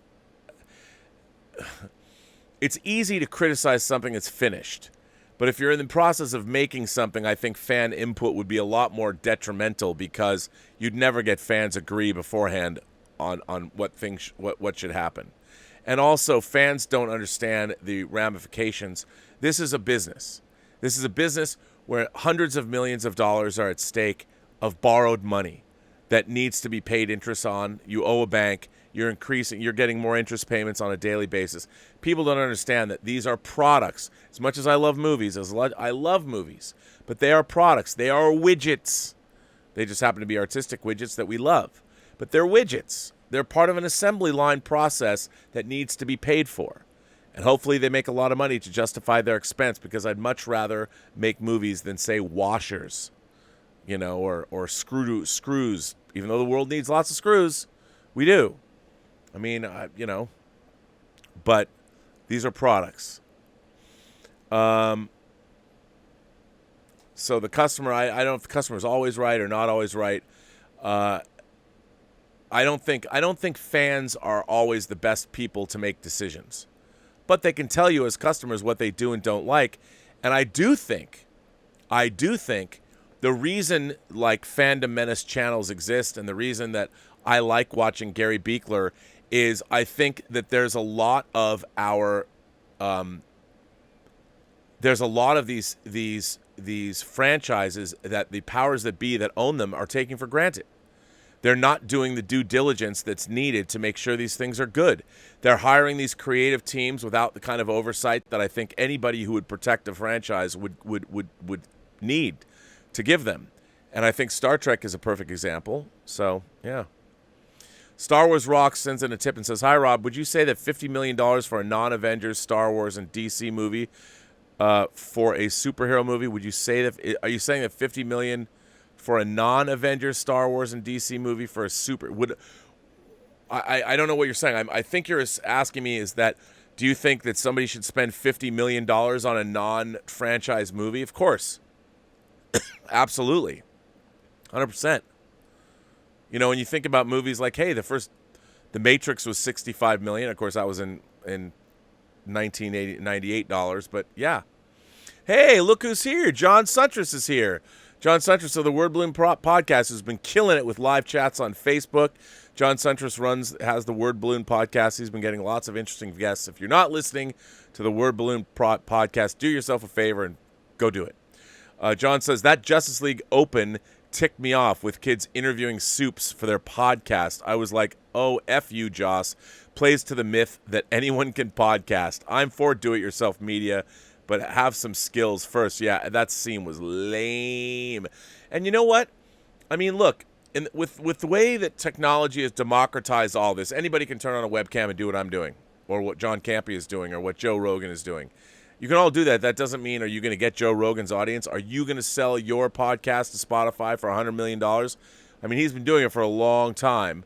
I would say probably not, but it does take skill. I mean, it's hard. It's hard to sit and do this all the time and to talk into the camera. It is. Dallas Lemon sends in a super chat and says, release the Snyder Cut hashtag worked. Okay, then here I go. Make Free Enterprise 2 the real Kirk undiscover. Well, the problem with that is Free Enterprise didn't make any money, unfortunately. Our film was picked up by a distributor that had never distributed their own movie before. They made a lot of bad decisions. And, I wish people would have listened to me. I wish they would have. But again, I was just the fanboy that nobody listened to. Woe is me. Dan V is back and says, I will say that I do feel happy for Ray Fisher with the Snyder Cut coming out. His story had the most taken out, and Snyder called Cyborg the heart of the movie. He gains the most from it. I did think that he gave a good performance in Justice League with Vindication. I do too. And I've loved Cyborg because I love the Teen Titans so much. And I think it's going to be great to see him come back. I cannot wait. Cannot wait. Brendan Sheehy sends in a super chat and says, Rob, have you ever tried your hand at writing a novel? No, I have not. However, I will say that I want to. It's one of my goals in life. I want to write a horror novel. Not about horrors, a horror, dark fantasy novel. And whenever I say horror, people are like, you're talking about horrors? I say it fast, so people are like, what are you saying? Horror. I really want to. I'll tell you one thing. I did write a short story. I wrote a short story called Etched in Stone, where a kid in the 5th grade discovers inadvertently that the Grim Reaper lives in his hometown. And he finds this out because he sees the Grim Reaper etching a name in stone, and it's his 5th grade teacher who has not died yet. So I wrote this story called Etched in Stone, and I submitted it to Twilight Zone magazine in the 80s. Now, for those of you who might not know what Twilight Zone magazine is, Twilight Zone magazine, yes, based on the show, but it was a magazine that published a lot of new fiction, new author stuff. Every major author had stuff in Twilight Zone. So I submitted this story to Twilight Zone magazine, and lo and behold, you know what I got back? They accepted my story. That's right. My story, Etched in Stone, I got a letter saying we are going to buy your short story and publish it in Twilight Zone. And it was, at the time, a monster triumph in my life. Monster triumph. I was so excited. I still have the letter somewhere. And unfortunately, Twilight Zone magazine folded. They stopped publishing before. Talk about, I mean, look, at the time, I wasn't making movies or anything, and I worshipped at the altar of Twilight Zone magazine. I was such a magazine junkie. Over the last couple of years, my magazine buying has trickled down to buying Cinefex, and that's it, pretty much. But I used to spend like $30 on magazines a week. I was such a junkie, such a magazine junkie. And now, what magazines are left. But yeah, the only time I ever submitted a prose story anywhere, it got accepted, and then they shut the magazine down. I'm like, oh, I should find that story and publish it. Yeah. Tobias Toback sends in a super chat and says, Jeff Johns is not credited for the Snyder Cut, according to Warner Media. Well, that's interesting. How interesting there. We shall see where that goes. Hayden Burke sends in, actually, you know what? You have just reminded me of something. Let's go, hang on. Let's go to the IMDb, and I'm going to find out the credits. What are the actual credits for Justice League? Let's put this into some kind of context.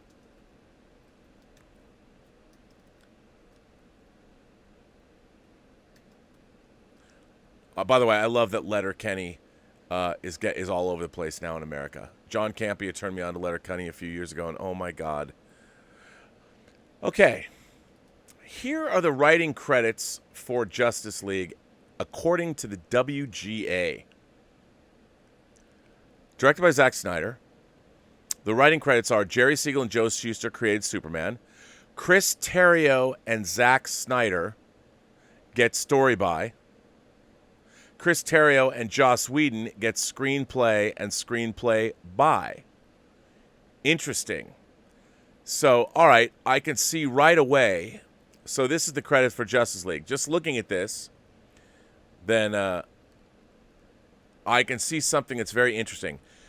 Joss Whedon, I would assume, would not get a screenplay credit on the Snyder Cut.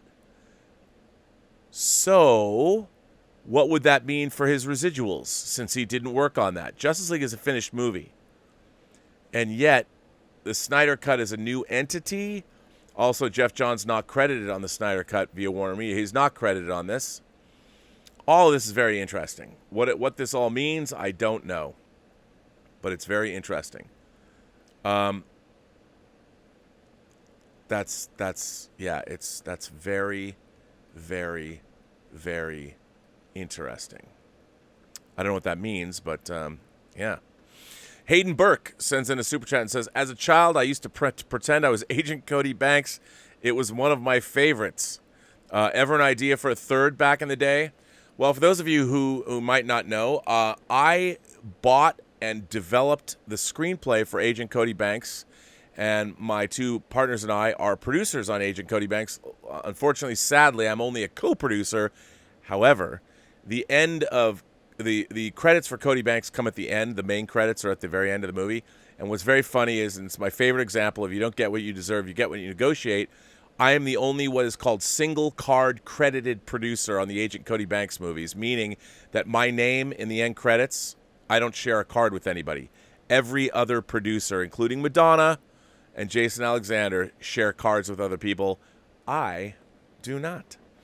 I would go back to the original draft that Zach Stentz and Ashley Miller wrote of Cody Banks. But, we were happy to get a second movie made, which, by the way, I really can't stand. I think Cody Banks is ripe for reinvention.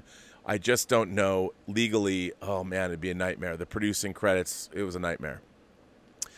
Dan V is back and says, speaking of Jeff Johns, he got a lot of unneeded hate from the Snyder Cut fandom, causing him to be less active on social media. He has done a lot more for DC than Snyder has with his comic runs, which isn't arguable for me. Stargirl is also a good show. I haven't seen Stargirl yet. I own a lot of Jeff Johns material on my shelves. I like his Titan run. His look, right behind me, right here. His green line. Oh, you can't see. Well, hang on. Look, wait. You want to see? Look. Right here. Like, I got the hardcovers of Blackest Night. I've got the absolute Blackest Night. I'm a fan. I mean, I really like a lot of his writing. Except for Doomsday Clock. I'll go that far. So, yeah, I mean, Jeff Johns, I once had dinner with Jeff Johns at Musso and Frank's in Hollywood, and he is a true sweaty. But then again, I have my own little problem with Jeff Johns, and then I went in to pitch a documentary that I already had Neil Gaiman on board for Sandman for the 25th anniversary, and he killed it in the room. I just went in to gauge interest from DC. I went in and met with Diane Nelson, who greenlit The Hills Run Red, and Jeff Johns. He killed my project in the room. And I already had Neil Gaiman agree to do it. Anyway, it was going to be a 25th anniversary of Sandman, my favorite comic book of all time. Anyway, what can you do? But I'm a fan of Jeff Johns' work. Twin Flicks sends in a tip and says, hello again, Rob, in the Post-Geek Singularity. We have 2 more interviews coming up next Monday with Brannon Braga, and the following Monday with Fabian Wagner, the director of photography for Game of Thrones and Justice League. Well, there you go. If anyone has any questions, let us know in the chat. That is if Rob doesn't mind. I don't mind. I think it's great. You're getting those great interviews. Brannon is a very fun interview. A Dancing Dog is here. How you doing, buddy? Robert, you mentioned Michael Cimino. Talk about a talent. However, I think Heaven's Gate destroyed him. A documentary has him wasting an entire day of shooting to get one sunset. Also having him do 100 takes of Christopherson in bed. Crazy, all the dollars wasted. Yeah, well, this is a problem. Once you win Best Picture back in the 70s when the director really was king, you got a little full of yourself. And yeah, Heaven's Gate is a debacle. But you know what? If you get the uncut version, which is on Criterion, the Criterion Blu-ray, it's still a pretty spectacular film. A Dancing Dog continues and says, Rob, is the general movie-going audience too young and immature for a studio to approve a character-based film like The French Connection or Serpico or Dog Day Afternoon these days? Do they only care about teen wizards, superheroes, and starships? Well, first of all, Dancing, I wouldn't say that they're immature. I would say that the tastes of people have changed, and we are getting these stories, but they're more they're on streaming now. They've sort of migrated over, and movies have become places for spectacle. Giant movies now. And do I think it's a bummer? Yeah, because I get tired of the giant tentpole properties, and I like movies. I mean, you just mentioned French Connection, Serpico, or Dog Day Afternoon. Look, I love cop thrillers. Prince of the City, Heat. You know, I love theatrical cop thrillers. And I miss detective stories, and I miss all of that. But it's just a different world. But we're seeing those movies, those stories move over to streaming, which is okay. Dancing Dog continues and says, a nice drinking game is to watch the original Bad News Bears film and attempt to drink all of the old man beers. Buttermaker drinks them in the film while watching, if you can still find them. Oh my God, I don't know, man. Can you find them? That's tough. Royce Freeman goes on to say, he did. Royce Freeman says, I made a Grindhouse film called In Utero, and it is on Amazon Prime. I'm excited to have a film I made out there. What is a good way to boost awareness? Well, Royce, I mean, one of the problems with any independent movie that you make is awareness. You've got to, I hope you have a website, and you've got to go out there and tub thump like every day. Get on Twitter, pound the pavement. Send out clips, get people to watch. Anybody can put a movie up on Amazon Prime. It's a question of, can you get people to watch it?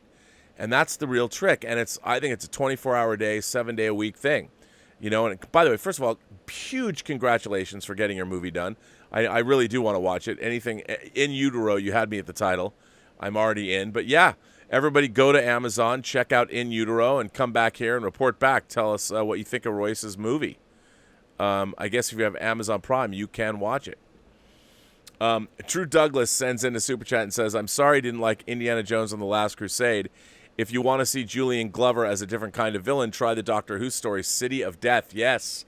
Well, Julian Glover, I mean, one of the things I love about Doctor Who, and I seeing all these great British actors, especially, like 80s Doctor Who, you see these actors like Julian Glover. But I agree. Look, I am not a fan of Indiana Jones and the Last Crusade, and it was very fun to do whining about movies. Look, it's fine. It's just Raiders of the Lost Ark is such, to me, a perfect movie, and Indiana Jones and the Last Crusade is basically a send-up of the Indiana Jones movies, and it bums me out. Bums me out.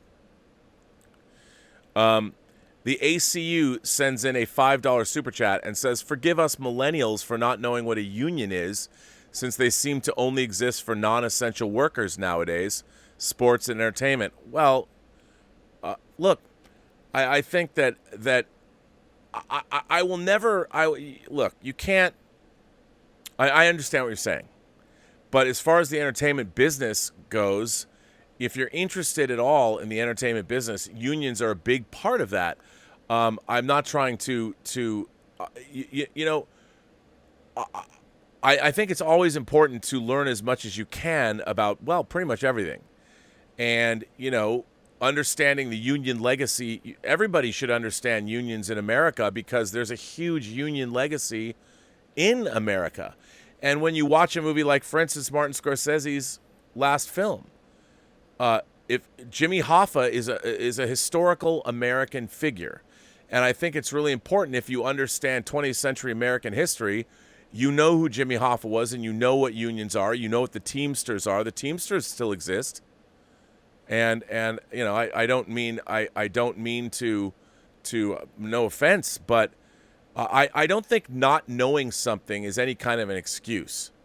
If obviously, if you're interested in the Snyder Cut and you're interested in how Hollywood works, and you want to find out about the unions, and you want to call non-essential workers, if you like movies, the unions cover most of the workers on a movie set. As a matter of fact, most movie sets, especially all studio movie sets, are union sets, which means everybody on sets that has a union is unionized. They're union participants. And sports and entertainment, I mean, you can say that, but there's all kinds of union workers in America. They're everywhere. And I think it's important. I think it's important to know that about that. Oh, Drew Douglas says, oh, you one of two. I'm sorry. Sorry you didn't like Indiana Jones and the Last Crusade. If you want to see Julian Glover as a different kind of villain, try the Doctor Who story City of Death.